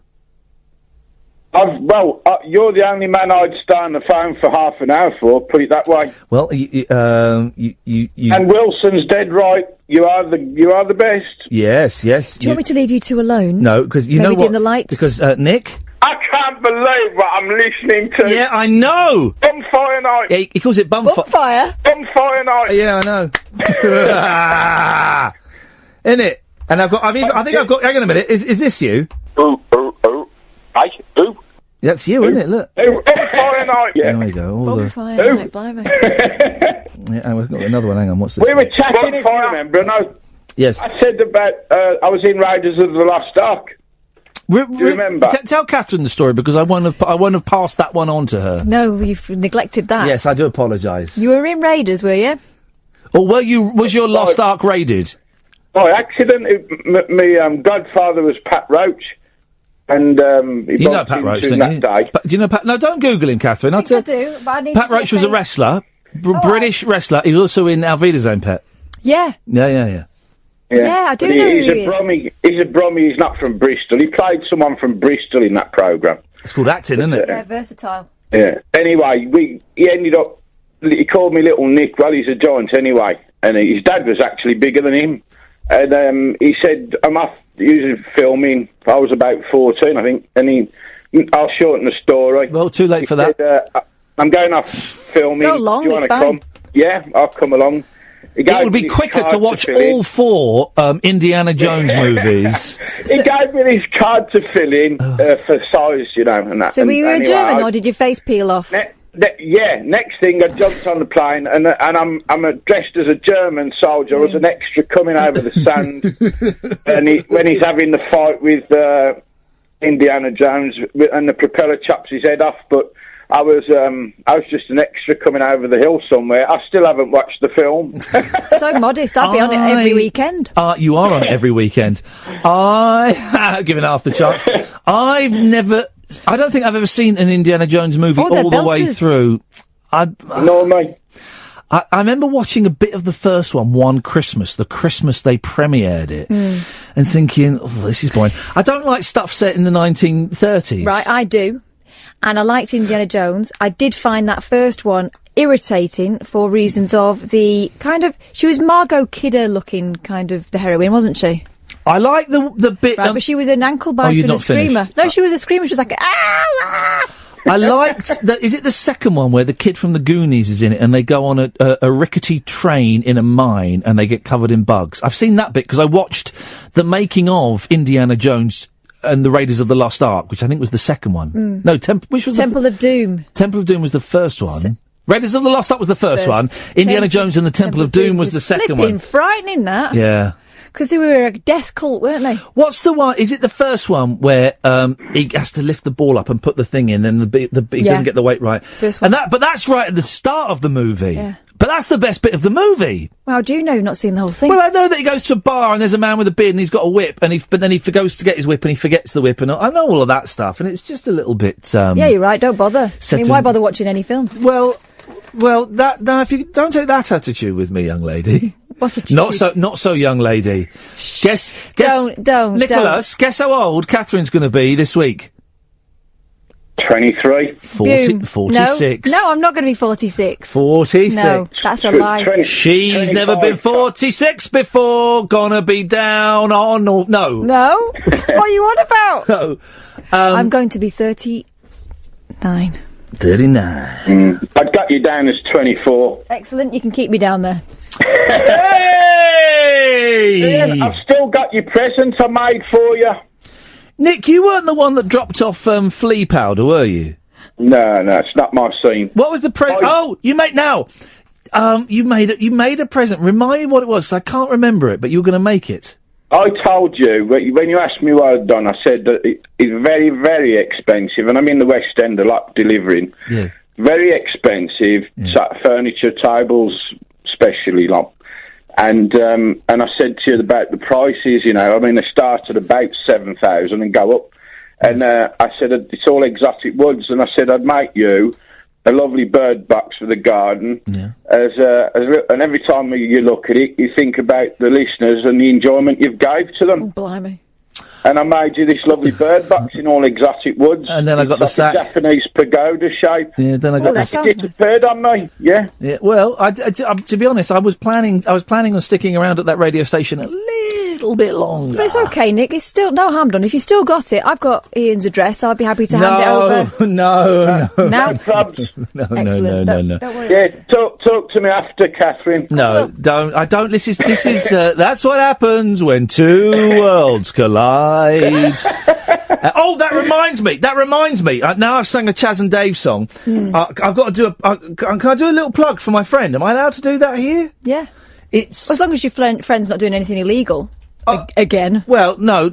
Okay, right. In that case, let me do. Which friend? Let me do another plug for a different friend. In that case, let me find the details, because my friend Paul got in touch, and I am more than happy. Hang on a minute. By the way, I heard a brilliant documentary on BBC Radio 4 Extra called Supermarket Symphony. Turns out it was made by someone who'd been on the same course as me at university. And what it was interviews with people who work in and shop in a supermarket. Bear with me. You know, I hold this theory, Nick, And I think this show is living proof of it, that everybody has a story. Everybody has at least one story within them. And this, I think it was an hour long, half an hour long. I only heard the last 20 minutes. This programme proved it, right? It was just talking to people, and it was kind of a little bit ambient. And then the person who'd made it, and I'm really sorry, I've forgotten her name, and we were tweeting each other earlier, I'm really sorry. She composed a symphony around it and wove their interviews into this symphony. Now, it sounds like a bag of wink. It was brilliant. The guy on the cheese counter, right? Yeah. It was so good, Catherine. It might be on the When We Drive Home at 1:30 tonight. They often do. The guy on the cheese counter, Nick, right? 74. You still there, Nick? Yeah, get on with it. Okay. Oh, He's sorry. wrapped. The guy on the cheese counter, right? He used to, I missed the bit where it said what his job was. Cook cheese? No. But he used to work with all the Miss Worlds. Oh, aye. And he ended up working on the cheese counter. And there was a bit at the end, right? Had me crying in the car. He says, and people come and buy cheese and, you're going to laugh at this, Kath, because you're mean-spirited. I won't. He said people come and buy cheese, and I enjoy chatting to them and making new friends. And one day this young man came up and said, I'd like some dolce latte. And I said, well, no, I don't. It sounds really funny when I do It's it. the way you're saying it. And well, he's very posh, very well spoken. And said, I said, oh, that's my favourite cheese too. It's a great cheese. And he asked me how old I was, and I said, well, I'm going to be 74 next week. And he said, well, that bit's too big. Cut that bit in half. And we were talking for a bit. And it's going to be... Are you welling up as well? No, it's going to be really anticlimactic, right? And then he said, do you know what? I'm going to take both bits of cheese. And he came back 20 minutes later, and he said, I've just spoken to your manager, and your manager says it's all right for me to do this. I've bought this piece of cheese for you. But as the bloke was saying it, he started crying. And it just... I'm a little bit teary at the moment, partly because the boys have gone away and, stuff. And it just, oh God, it hit me just there. And then this gorgeous music in the background. I'm going to send you the link. If they're not playing it tonight at 1:30, I'm going to send you the link. It was stunning. I got given a present once when I worked in a shop. Was it a bag of poo? No! That wasn't a present, that was revenge. What present did you get given? I got given a box of chocolates. Oh, by a man who I'd helped buy some underwear for his girlfriend. Oh! Yeah, I know. My sister used to work in Boots, and a guy came in and gave her a necklace that he'd bought for a girl who dumped him. Oh, really? And he said that she was so sweet that he would rather she had it. That's a bit weird. Yeah. Right. Men do weird things in shops. I had a neighbour once who she met her next husband in it. They have dating nights. Do you know that in supermarkets? Yeah, they certain do. Nights. Yeah, they do. And there's like a secret code. I don't know what you put in your basket to say you're available. A courgette, melons, or a kebab. What? A pitta. You know, you mentioned words. Oh, Nick, you're still there. I thought you'd gone. Sorry, Nick. Yes, I forgot all about you. If you got a bag of pitta, that means rock and roll, baby. Do you remember another friend of yours? Or a ring donut. No. You don't want to approach a jammy donut, though. That means, we can... All right. I wish I'd never gone down this avenue. Well, you brought it up. Anyway, yes, Nick, Ian, would you get... Do you remember another He friend followed of her out to yours the car park. named Kimberly? Yes, I do. The thing is, all these old callers, right, it doesn't mean anything to the new people with the millions of new people that we've got listening to this station. I thought you might have still got that on recording as well. So you haven't been listening to the show, have you? No, I've only just tracked you down again. Hello? Hello? Hello? Hello? Hello? Who's that? Am I talking to myself here? Who's that? Just shut it, pal. Who? What are you beefing on about? Who? What are you beefing on about? Who are you? Who the hell is Ginger Baker? Who are you, mate? Who's that? You? Who are you? Are you real? Who are you? I don't know, mate. Neither do I. Just shut it, pal.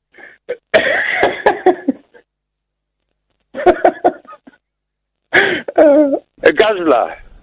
Flipping it. Yeah, I know it is now. Who?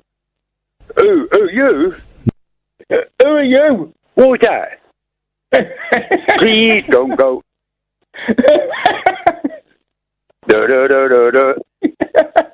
Dear. What a radio program this is. Am I talking to myself here? Who are you, mate? Yes. Yeah. Who are you? Did we get a word in Edgware here? Flipping it. Who are you, mate? Justin. Justin who? Yes. Just a bit. Are you real? I've done a little garden. Just shut it, pal.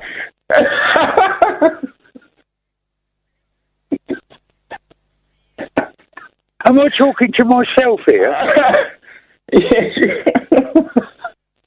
Have I won? Have I won? Yeah. Please don't go. I like the mushy peas.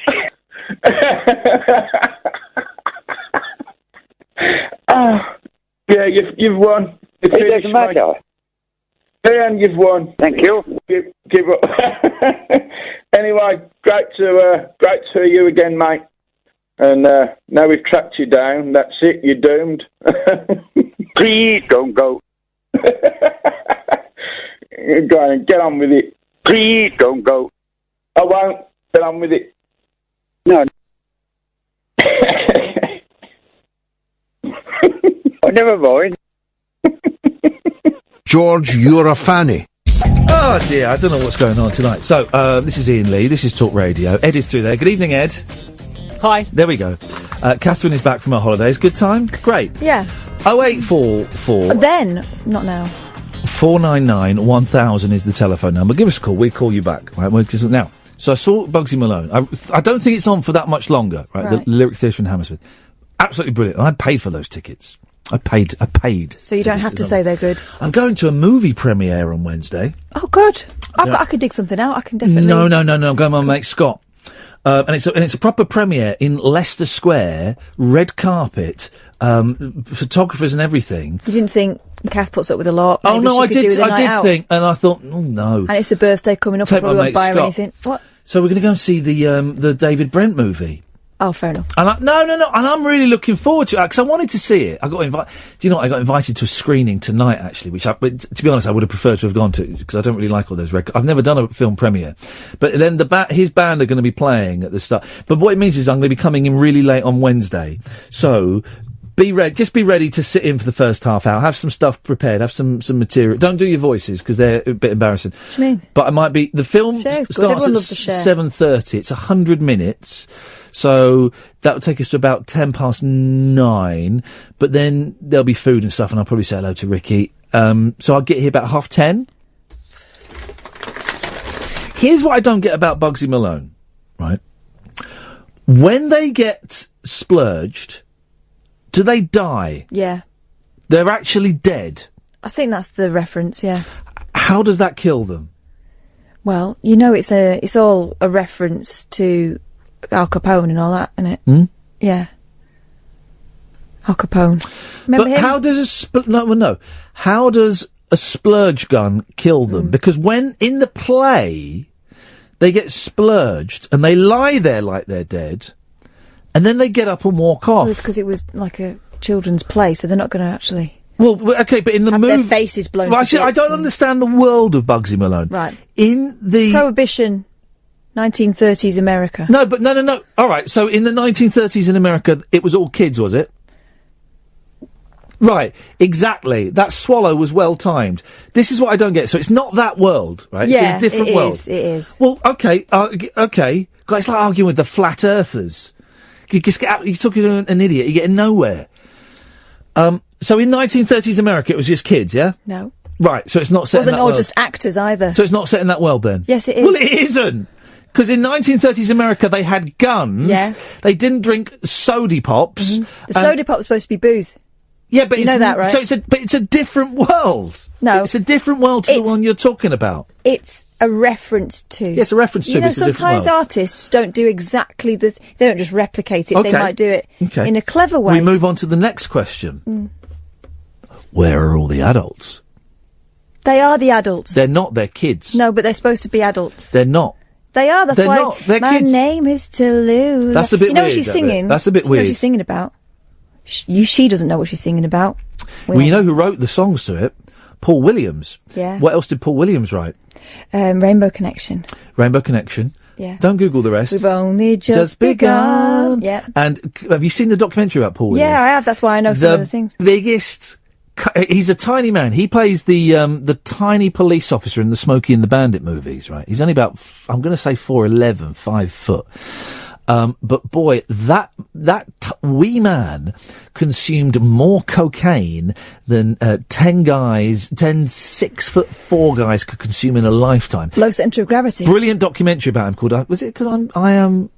Paul Williams is not dead or something. Something like that.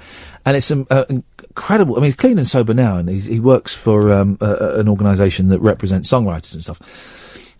Bit grumpy, apparently. Yeah, but I think he's a really impressive character. I've tried to get him on the show. We'll get him on the show one day. But there's in this documentary, there's footage of him skydiving while off his nut on cocaine, doing like a celebrity skydive, and presenting this chat show where he's just like... He's really sweaty as well, isn't he? He's doing that horrible fat coke tongue thing, and he's laughing, it's horrible. It's a really good film. But so he wrote all the music, right? I would suggest he wrote the music as he was entering the dark phase, you know. He's been nominated for 6 Oscars, 5 Grammys, and 3 Emmys, and he's won 2 Grammys and an Emmy, I think. Good maybe an stats. Oscar. Wrote a big hit for Barbra Streisand as well. Which one? Can't remember. Is he guilty? No, that was the Bee Gees. Yeah. He wrote Evergreen from A Star Is Born. Oh, now. He wrote that. He's a really good songwriter. But, okay, here's the thing. Okay, next, so, are there adults in their world? They No. are the adults. Okay, so they have sex and have babies, do they? Well, they kind of go on dates and that. But so children are having babies? Well, they don't Where go is into this? that side Hang on a of second. things. Where is this set? Luton? It's a cheap shot, man. Okay, next question. Do they grow into adults? The film is set over like a 2-week period. They're not growing at all, are they? Well, okay. do they grow into adults? So if we were to join them, right? I was thinking all of this while the play was going on. I couldn't enjoy it. If we were to join the Bugsy Malone posse 20 years later, would they still be kids? Is there an age they'd be cap? Jodie Foster and Chachi. These Bonnie are serious Langford. questions that have me confused, right? Well, you're an idiot because you. Is the whole world...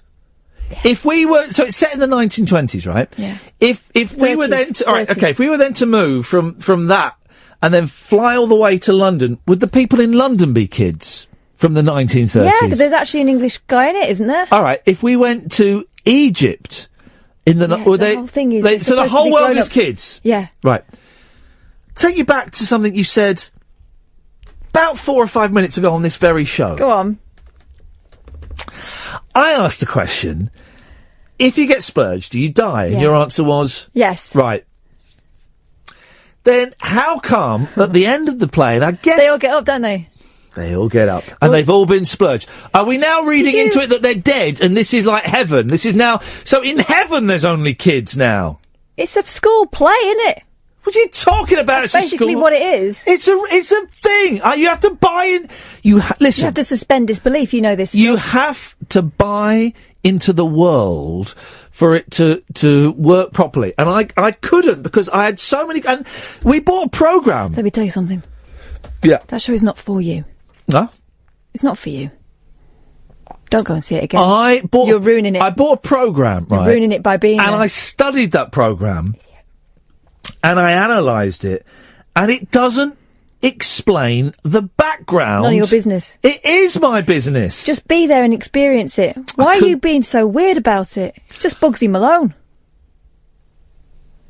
But you, what you've done there is you're a flat earther, and I've given you the evidence that when a ship comes over the horizon, it's not a tiny ship. You just see the top of a ship, and the ship reveals itself. It's not a tiny ship that gets bigger, right?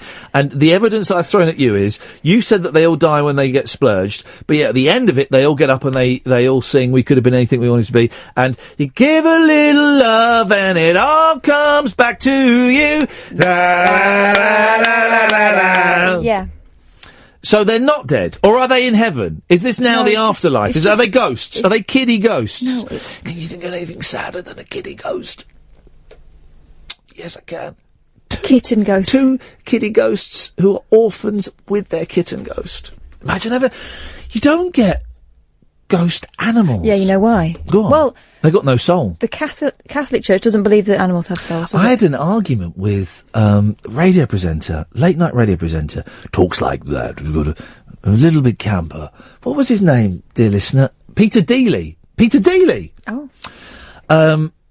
Who was lovely but a strange man. He should be on the radio. He was really good, Peter Dealey. Perfect through the night listening, because it was just nonsense, but brilliant, really interesting, wonderful trains of thought. And we had an argument when he surprised me by saying that animals don't have souls. And I said, well, what? He said, animals don't have souls, Ian. I said, yeah, because my cat's got a soul. What are you talking about?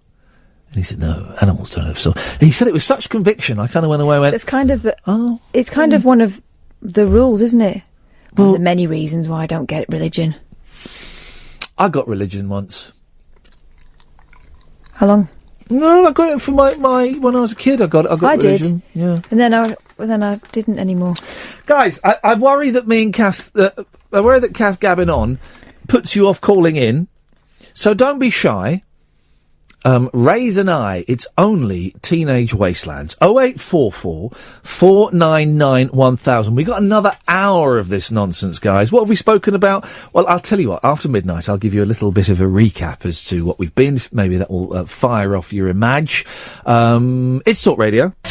Talk Radio. Okay, another hour of this nonsense. Now would be an excellent time to call in. Listen, if me and Kath are just sat here chatting, it doesn't mean that you can't call in at any moment and chip in with stuff that's bothering your brain. 0844 499 1000. We call you back. I'm Iain Lee. This is Talk Radio. Late night, Iain Lee on Talk Radio. We have ways of making you talk. Little fella, you're so tired, you can hardly lift your head, but you want to hear a story before you go to bed. So if you'll be quiet and listen patiently, I'll sing you a song that my mother sang to me. Little cowboy, put your saddle in the barn, tie your horse up tight, so we'll know no harm. Put your hat and your gun beside you on the chair.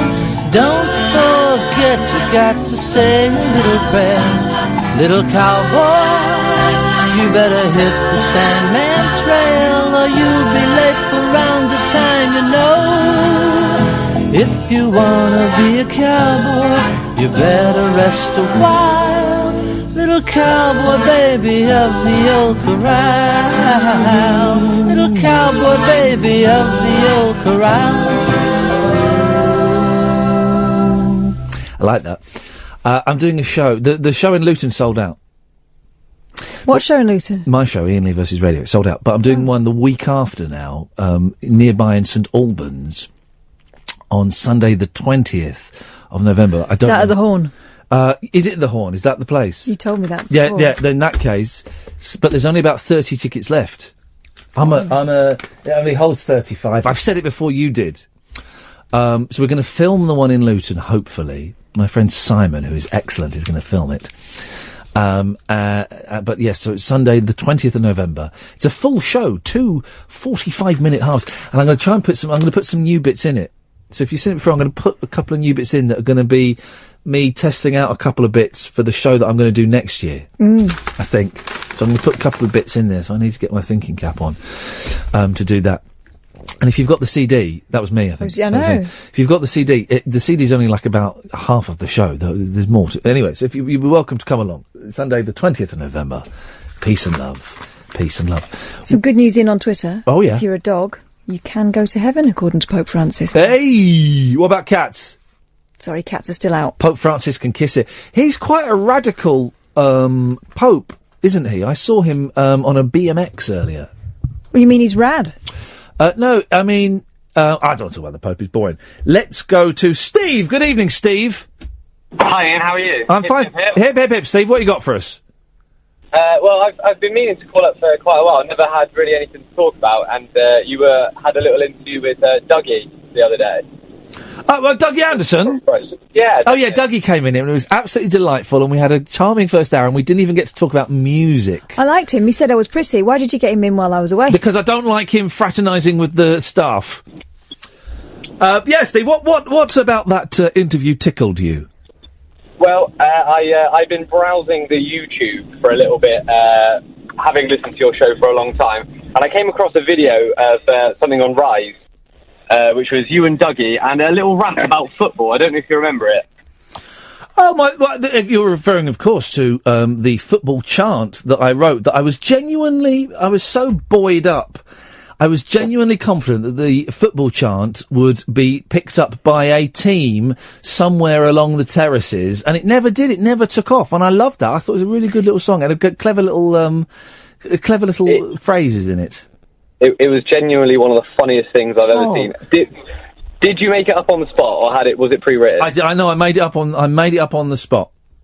I think, if I remember correctly, I think I'd sung the first bit like a few times on there.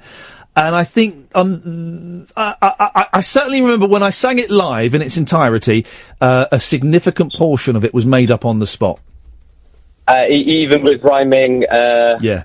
The referee is a character. That was pretty impressive. The attacker, the goalkeeper's in back. Goalkeeper's at back. Attackers up in front. Attackers at the front. The referee's in black. Some think he is a character. Boy, oh boy, Brilliant. doing that on a live breakfast television show really set everybody on edge. As I realised I could make that line work, my heart flew with glee. I was young, Steve. I was young, dumb, and full of fun, and it was those were exciting times. I couldn't do anything as like that these days. That part of the video was preceded by you drinking varying strengths of hot sauce, I believe. Oh, was that the? Yeah. Do you know what? I loved Rise.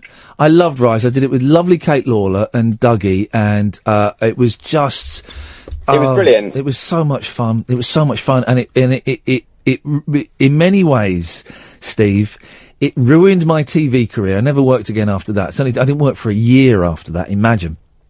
I don't understand it because I think it was brilliant. And it ruined my soul. It corrupted an already corrupted and broken soul that year. But you know, these things. Good. Yeah, but yeah, it was. I had the best time. It was basically getting paid a lot of money to show off to my mates for 2 hours every morning. What joy! What joy! What a gift! Sounds like a pretty good job. I tell you what, right at the very end, the last week, Vic and Bob wrote a brilliant review of the show, and they singled me out for praise. And Vic says, "I always thought Iain Lee looked like a young Clint Eastwood."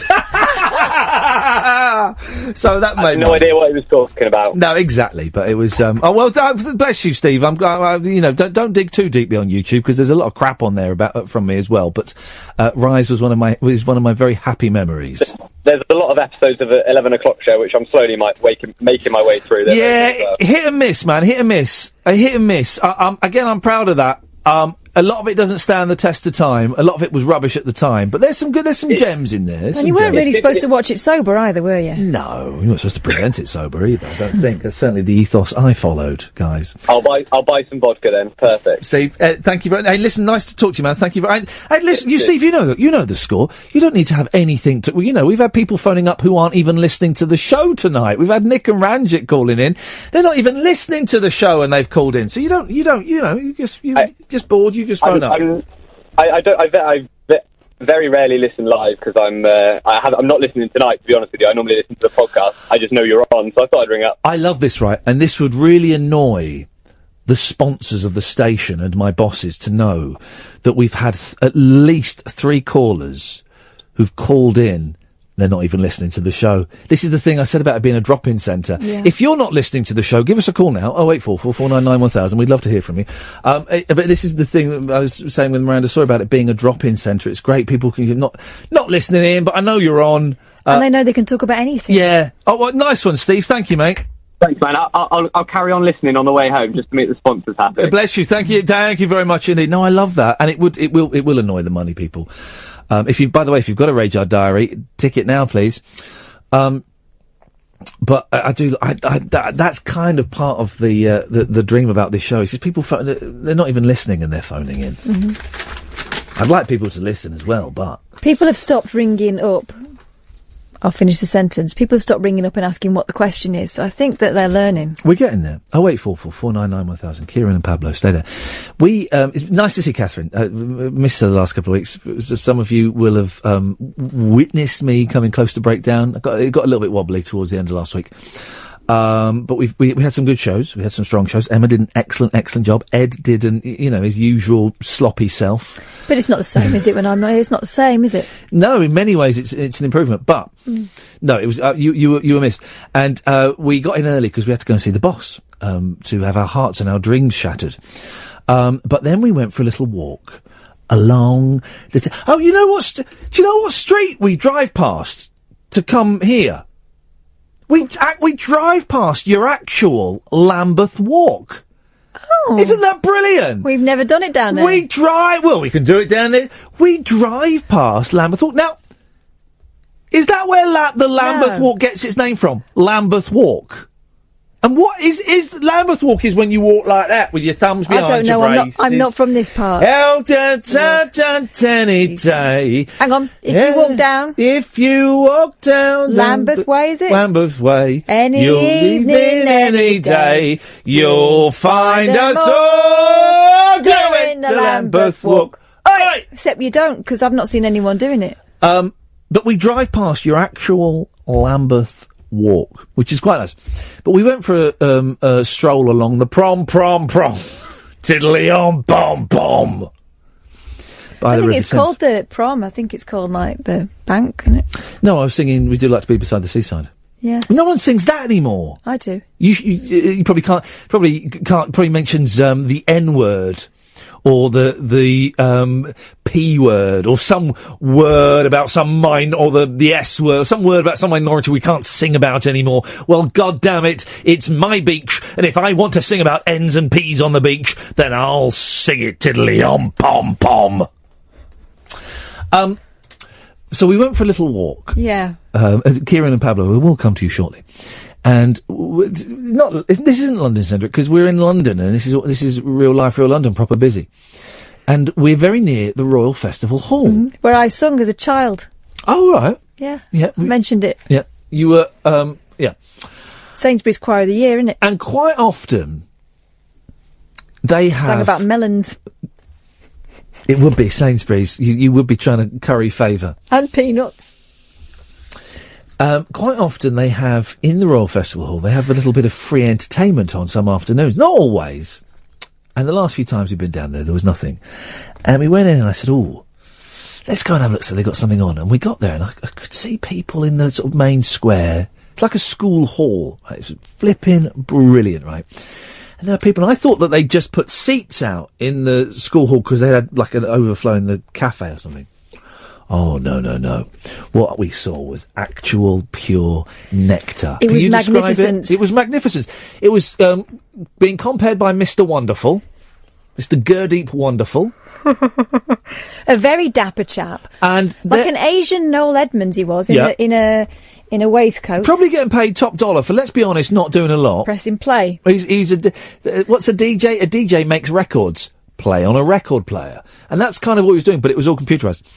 There must have been 100 people there? Yeah. 100 people. Maybe more, because there were more around the edges drinking wine. Do you know what? There were probably about 80 people around the edges, and there were about 100 people in the middle, all of a certain age.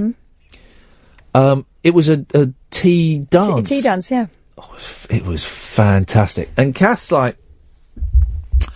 was there giggling. I was like, well... There were some lovely characters, weren't there? Oh, there were. Some of them taking it very seriously.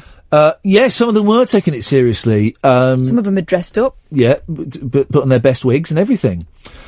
And dancing head, innit? And I said, "Let me put on my dancing head, fella. Let me put on my dancing head. No, I've put me naughty head on. I put me kebab eating head on. No, let me have some of that. Let me have some of that. I put my big nose head on. You want All right. So, I said, as any man would do in that situation, as anyone with a soul would do in that situation, I went, come on then, let's go and have a little boogie. And you really surprised me. Because you went, nah. Oh, nah. Well, you know why? Because they were all taking it dead seriously, right? And I knew what was going to happen. And what did happen was we ended up being the spanner in the works, didn't we? I mean, we were... I thought, well... We were in the way. First of all, we went and put your bag by the side, and I thought the lady was going to say we had to have tickets, and all she was saying was you can't leave your bag there. Yeah, okay. So I wore your bag. Satchel. And then we had a little boogie. And it was brilliant. It was absolutely brilliant. I loved it. I love dancing, and I'm awful. I got no rhythm. They knew all the moves to the tangos and the foxtrots and all of that. At the quick step. They knew all that. I didn't have a clue, but boy, oh boy, wasn't it great? And wasn't it great? You gave what would be called up north. You didn't know what you were doing, but you gave it 6 and out. Thank you very much indeed. Which is to be appreciated. Thank you.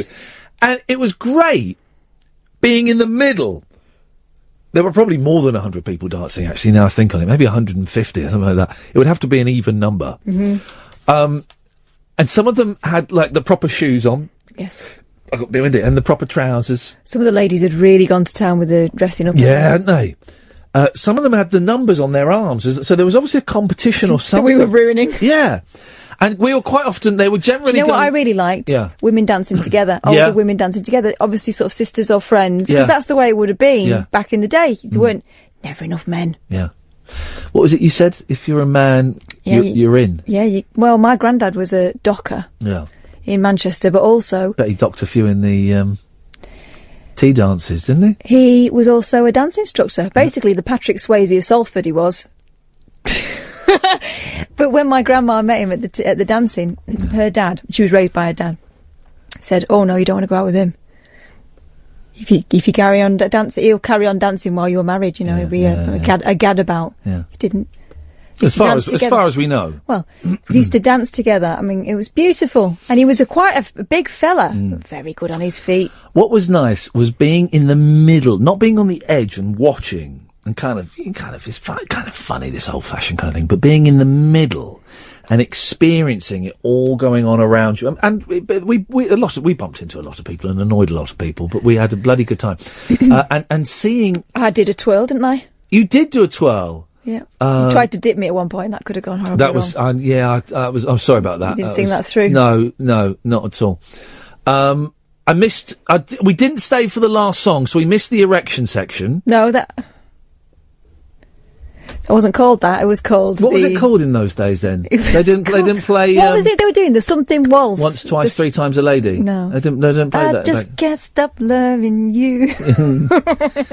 No, it was called like the something waltz. Can I just say? Actually, I have to apologise. It's always the erection section when I'm involved. We're late for a break. Kieran and Pablo will continue this filth after this. You were telling me where you learnt the phrase, the erection section. Yes, it was at middle school. This is outrageous, by the way. I mean, it is now, but a lot happened in those days. Then it was outrageous. Yeah, I know, but we didn't tell in those days. No. As evidenced by a lot of stuff that's coming out now. No, but then. this was a DJ Yeah. who was doing the school disco for a load of 12-year-olds. Yeah. At a push. We might have been 11 or 10. Yeah. Ladies and gentlemen, take your partners. It's time for the erection section. We're laughing. I mean, he was right. We're laughing at abuse. Well, it's inappropriate, isn't it? Isn't it? Abuses, yeah, definitely. Completely No, I mean, inappropriate. talking about Yeah, little boys' that's a- winkles. Kieran, I saw you going to bottle it on Periscope. You're going nowhere, sunshine, except to the top of the hit parade on the radio. Kieran's live on talkradio.co.uk. Kieran, what you got for us, man? That was such a build-up. I don't think I can actually handle it. No, let me do it again. Hang on it. Go on. Let's go to Kieran now. Hello, Kieran. What would you like to say? Perfect. Is that better? Perfect. It's a little Thank bit more downbeat, lower key. Excellent. Pablo, Yeah. you're next. Coolio. There we go. Okay. What you got, Kieran? In the kind of world, then, I kind of just want to say that I do have a stutter, and I'm kind of really nervous, so it's going to be about 10 times as bad as it normally is.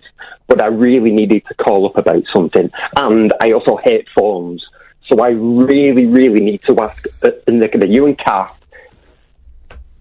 a kind of question that you've raised, and then I don't think I can go to bed until I know if I'm actually right or wrong. All right. Oh, hang on a minute, Catherine. We got power. We can keep this guy up all night if we want. If we don't answer his question. Oh, you should have told us. Yeah, you shouldn't have. You've given us. There's a schoolboy error, Kieran. You've given us. You've handed me the power.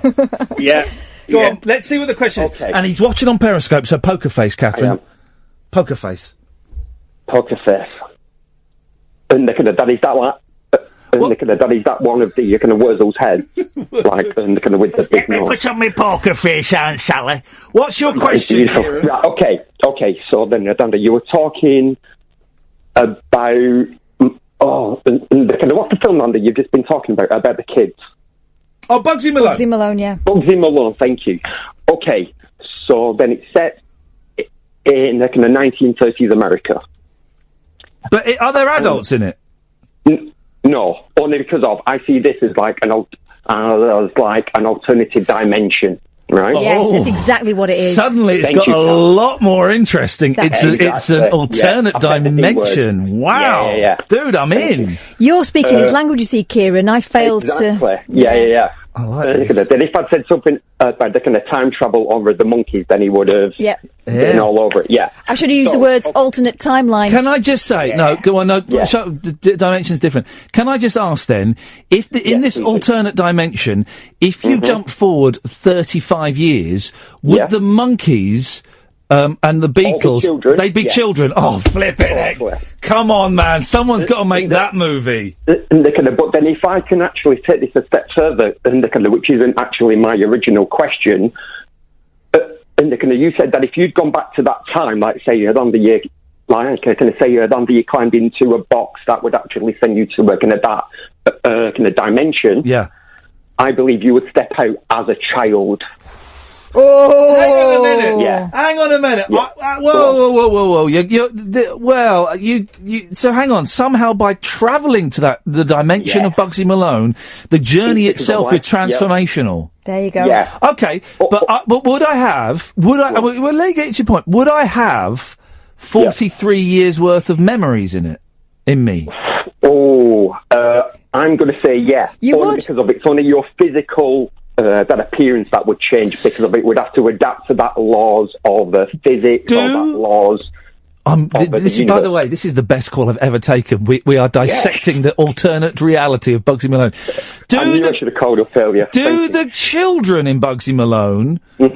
What age do they die? Do they live? Because they don't become adults, but do they live for like 60, 70, 80 years, or do they die at the age of 18 at adulthood? No. that I think it just must, only because I think down to the and the kind of aging process is and the kind of really slow, or maybe that it's stretched out. So then all of the people who were in the film and they're in their 30s, kind of 40s, but obviously they look like children.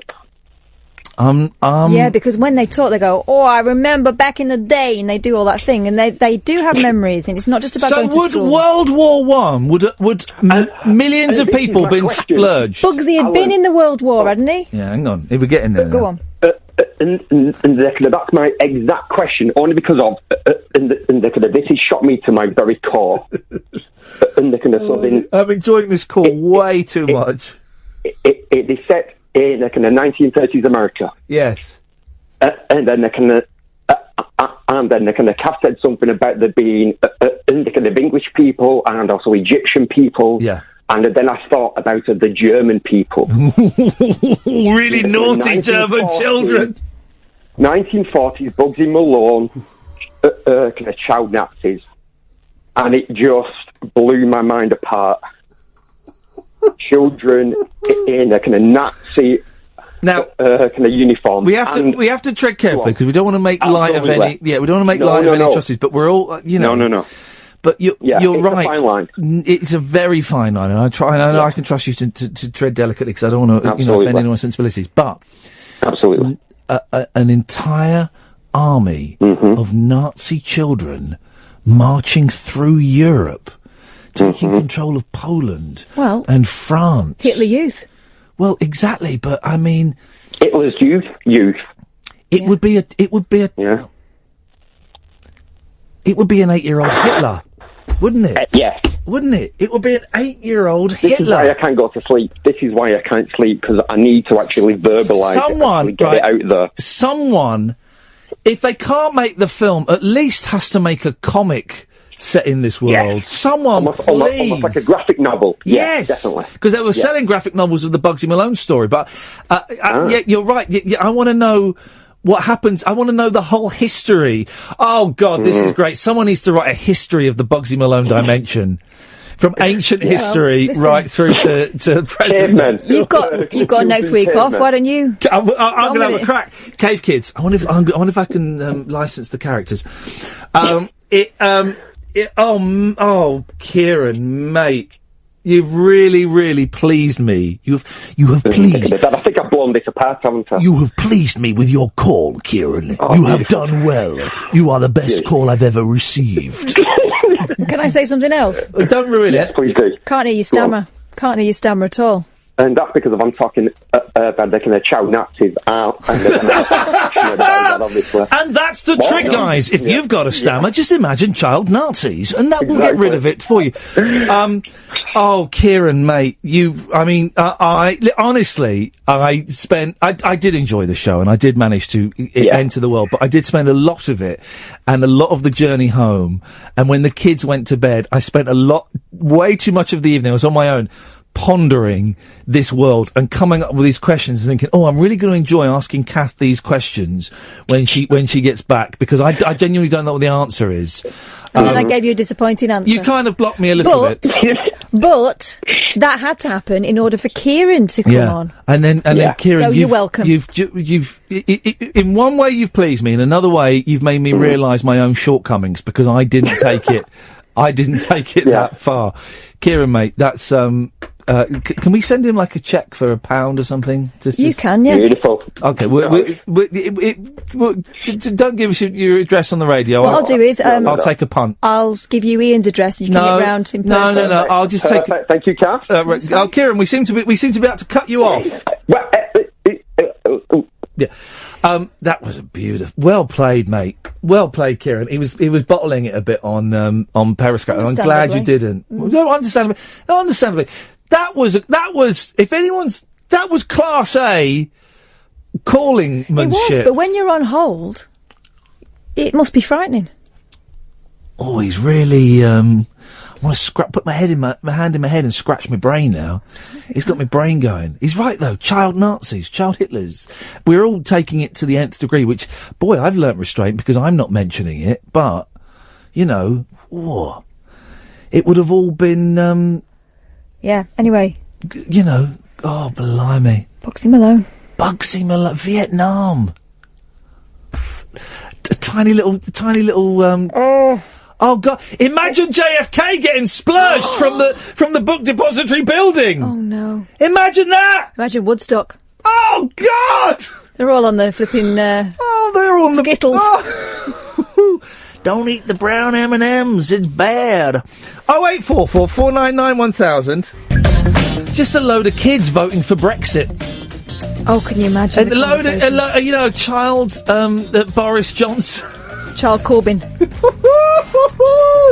I'm not giving you the Labour Party. You're not having it. Oh, it's good, isn't it? 0844 499 1000. Your calls, that was a great call. Your calls don't have to be that involved or that well thought out. You don't, as you've heard, you don't even have to be listening to the radio. Listen, Kieran hadn't thought of half of that before he came on. Oh, by the way, I'm not here next week. Who's in for me next week? Don't know. No one's told me. They've not told you. And that's not us being cute.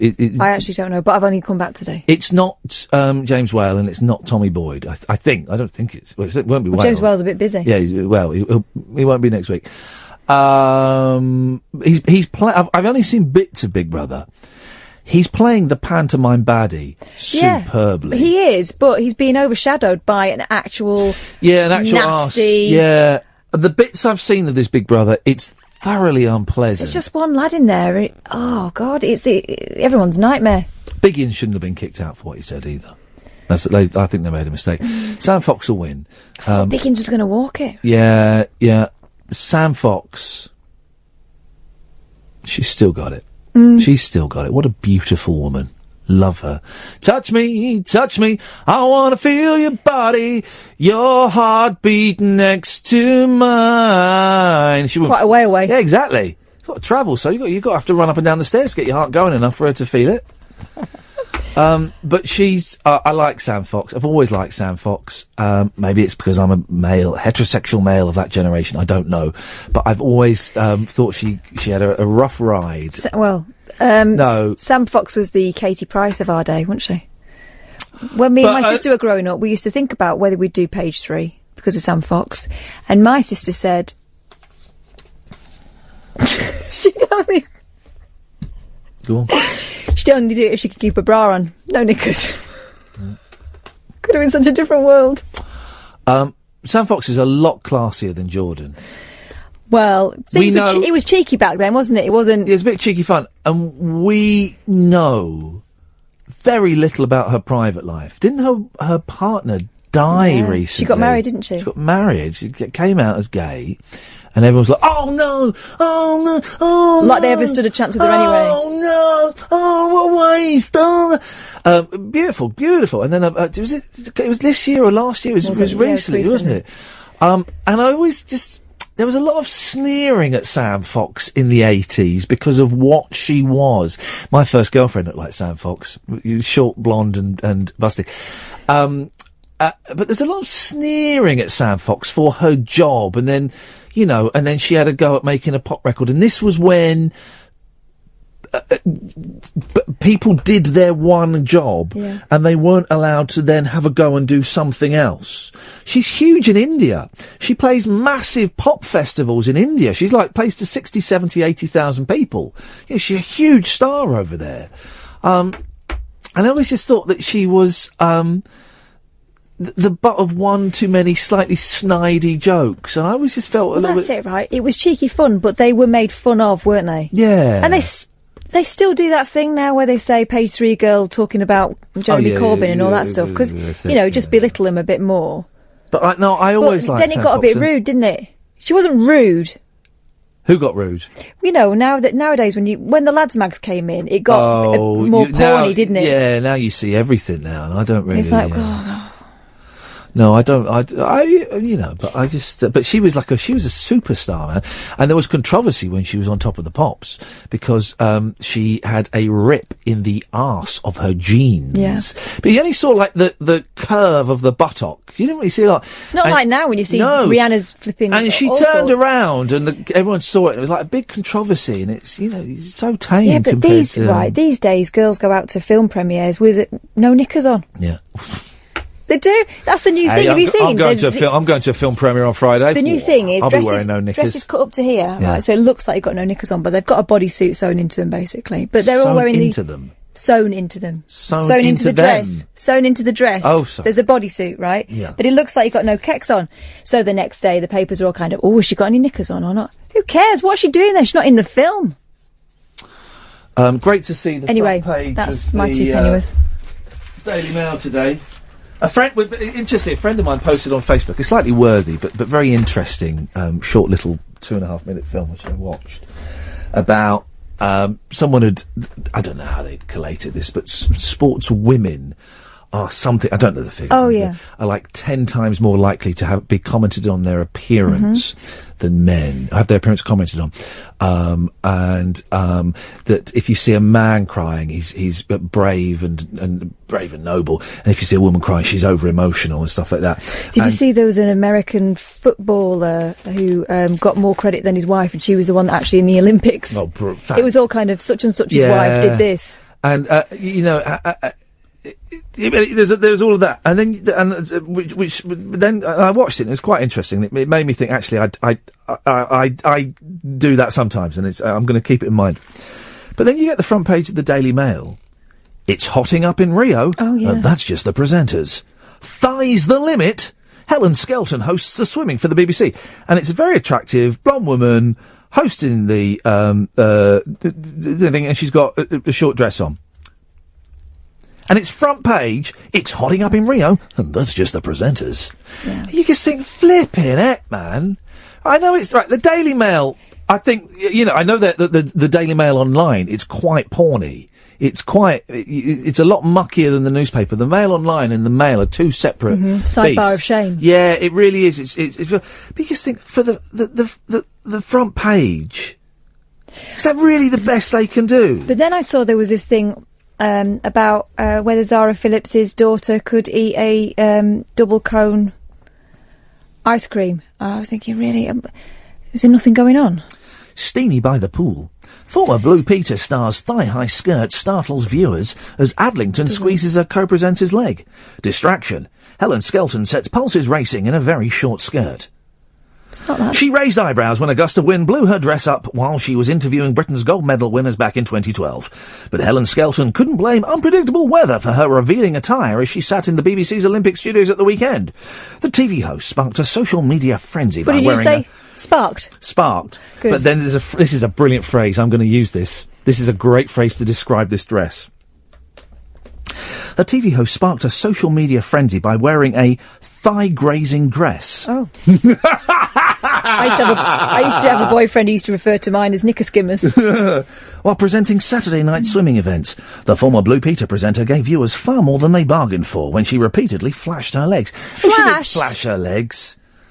Seemingly unaware of the reaction taking place on social media, she was working! She was doing a job, you muppets, in a really hot country. In the swimming pool.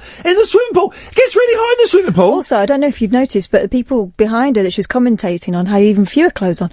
Isn't he wearing shorts as well, the other fella? Yeah. That's not mentioned. Is that thigh-grazing shorts? The 33-year-old continued to bear a considerable amount of flesh as she swivelled on her chair throughout the live broadcast. Gosh. But she obviously got the message by last night as she presented the show in a knee-length dress. You just think, do you know what? I saw her on TV this morning, and I noticed that they'd put her, or she decided to wear a longer skirt, and I thought, bit of a shame. She should have gone shorter. Something to moan about. She should have worn a bikini. Done it in no knickers like it was a film premiere. There are knickers, they just pretend that they've not got any on. Pablo, stay there. We'll come to you after this. Sorry, Pablo, I have missed Catherine, and we didn't really talk much before the show because we wanted to save it for the show. So we've been gabbing away, and you've been waiting for way too long. I'm really sorry. What you got for us? That's right. Hip, hip, hip. Hip, hip, hip, Pablo. It's good to have Catherine back. He's been sad without you, Catherine. Oh, thank you. Well, yeah, taking pleasure in another man's sadness. That's a bit of a peculiar way to go. Well, you know, if someone's going to be sad, at least it's about me. Yeah, I can understand why you would get pleasure from my sadness, Catherine, because you're a cold-hearted B1TC. No, I'm going to upgrade that to an SH1T. That's what you are. I believe that, yeah. It's your textbook succubus. Yeah, exactly. Textbook succubus. I do not. No. What you going for us, Pablo? Well, your man Kieran has kind of fiddled on me French fries a little bit, because I was going to go along with the Bugsy Malone, because I mentioned that previously as a way to make the world a better place, if everybody watched Bugsy Malone once a week with a random stranger. Is the film, before I purchase it legally, is the film any good, or will it look... Well, no, Catherine, you're nodding. Will it look... I'm asking Pablo.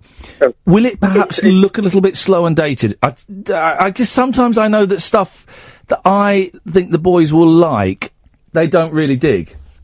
Oh, I don't know. I think that I mean, it may be worth jumping in places if it's the kids, but I mean, it's good. I mean, essentially, it's just the director just getting a bunch of kids together and giving it a try.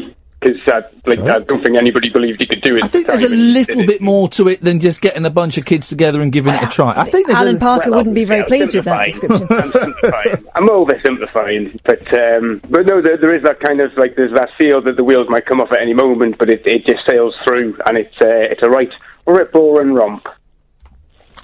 I just remember it was always on like bank holidays and Christmas. And I just didn't like I never really liked the look of it, but the songs are pretty awesome. I'm looking to see if I can get the soundtrack. What nailed it for me was it was one Christmas, my brother got Talk of the Otter on video, and I got Bugsy Malone, and Talk of the Otter bored me to tears. Oh, so I just Talk of the Otter. Flip it, Yeah. Boring. It's time you just get one video for Christmas and you just watch it over and over and over again. I used to be able to watch films. It's like a film. Do you remember you'd rent a video from Blockbusters or when there were a lot of independent video stores, and you'd watch it in the evening, and then you get up early the next morning and you'd watch it again. Yeah. Before you had to take it back. Isn't that weird? I told you about when my mum rented Dot and the Kangaroo for me. Dot and the Kangaroo. Yeah. Dot and the Kangaroo. Dot and the Kangaroo. Okay. Not Dot and... Dot and Adebayo. No. It was a film about the bush. Oh, yeah. Oh. They did put the wrong video in. Mum put it on, went into the kitchen, came back, and I said, well, there's Dot, but I haven't seen a kangaroo yet. That wasn't the right film. Oh, really? It was a rude film. Did they really? Fantastic. Okay.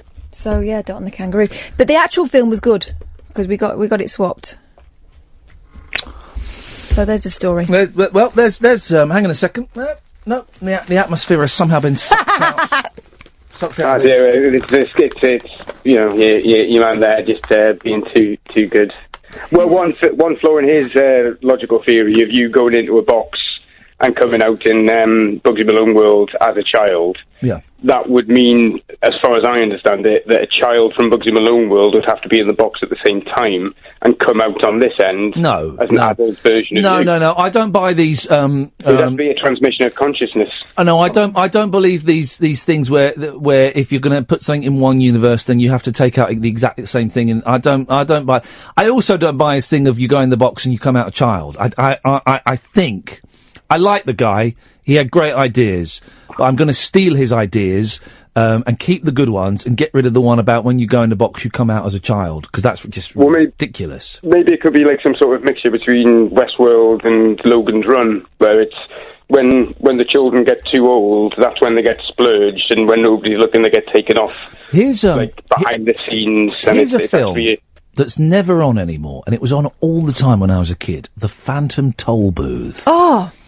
No, it's a famous book. I started reading that book at school and had to give it back before I'd finished it, and I've never finished it. I've got a copy of it. Can I borrow it? Matt Allwright gave it to me before we fell out. But the film version was it was in the 60s. It's a real 60s film, right? And it stars Eddie Munster.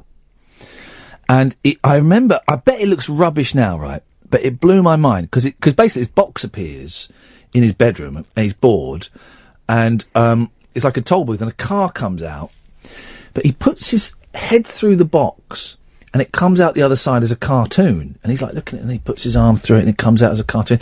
And then he gets in this car and drives into the box, and suddenly it's a cartoon. The whole rest of the movie is a cartoon. But I don't remember it at all very well, but I bet it's like a really groovy 60s cartoon man.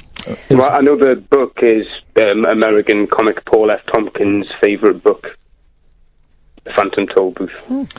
Yeah, Is that relevant to anything? No, I don't know. I have got the book somewhere. I don't think I might have got rid of it in the great clear out of stupidity that I did. I'm now constantly replacing bits and pieces from. Do you remember that cartoon? I don't know whether it was 60s or 70s, but it was frightening the life out of me.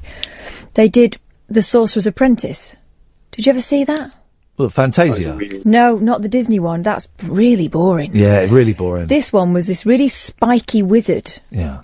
And, and it's sort of all, he goes all big and turns into a spider and stuff, and it was really frightening and it was quite psychedelic. Do you remember this? No. To the point where some sort of face change in much like a la Wurzel Gummidge in a way, where it was kind of like happy and sad. It was sad was quite scary. It was really frightening. It was really frightening to me as a kid. I don't know. Probably these days my kids would laugh at it, but I remember it stuck with me. The sort of imagery. Here's the thing, right? There were a lot of crap cartoons in the 70s. Let's go through it. Watership Down, rubbish. The Lord of the Rings, rubbish. That frightened me and all. Here's one, and we're not doing old kid shows. Do you remember Animal Olympics? No. Animal Olympics was Animal Olympics was I loved it as a kid, but I bet it's rubbish. It's animals doing the Olympics. They'll be showing it on some channel now. Isn't it hot in here? Yeah. It's proper boiling. I'm used to it though. I've been acclimatised. Foggy the magic piano. We're turning into Ian Collins, Pablo, so I'm going to have to cut you off. Retract. There we go. I have some people telling me this is the 99th show. And some people telling me this is the 101st show. Yeah, Ed reckons we did the 100th one last week. Well, Ed can kiss this. Why didn't Ed tell me that it was the 100th show? I had poppers and everything. Oh. Party poppers. Yeah. Yeah. Well, let me just go through my list. 100th show. Bugsy Malone questions. Fitzcarraldo. Black Dynamite. Tea dance, being told a joke. Yeah, I've done pretty much everything. All the paper. Everything I had on the list. So, good. That's me out. We've got 6 minutes. Okay, do you want to do old sweets? Or white dog poo? If you want to call in, dear listener, you're more than welcome to. But why is it so hot in here? Can you check the I can, but it's kind of pointless now, isn't it? No, it's not, because it means it takes ages to cool down. Yeah, it'd be cold for Paul Ross, so it's worth doing it just to annoy him. What? Is it on? Is it? What does it need to be on? Auto or fan? Cool. There we go. There. It's on fan. What does fan do? Fan, it turns out. Well, you would think on an air conditioning unit, if you set the temperature down from 24 to 17 and hit fan, that it would fan down the hot to cool. That's where you'd be wrong. What we really need in here is some sort of instruction manual for that thing. Oh, hang on. I'm getting a breeze. Yeah, here it comes. So I starting to feel a little bit nauseous in that. Oh, here we go. This is a good story, actually.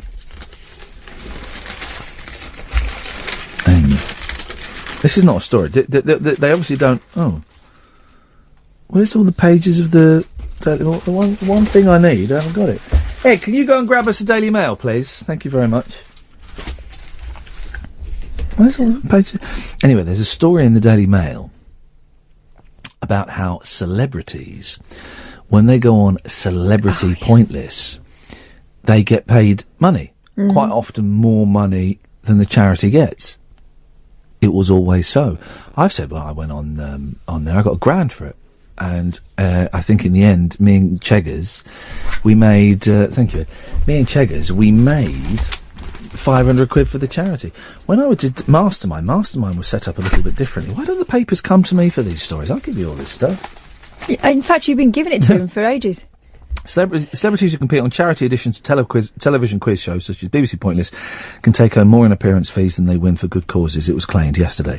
The highest profile guests on some programmes reportedly make up to 10 grand. You wouldn't get... Pointless is £1,000. There won't be anyone that gets much more than that. Things like the chase and stuff, you'd probably get maybe $5,000 for doing the chase. And while a corporation sourced, I got paid $3,000 for doing the cooking one. Do they Dine With Me. know that that's how people make money by doing those programmes? Yeah. It's not like they are sitting on pots of cash. While the reason they've got pots of cash is because they work for money. While a corporation, the highest profile guests on some programmes reportedly make up to $10,000. And while a corporation source said the fees are significantly lower for those who take part in Pointless, it's £1,000. I think it's favoured nations. I think everyone gets that.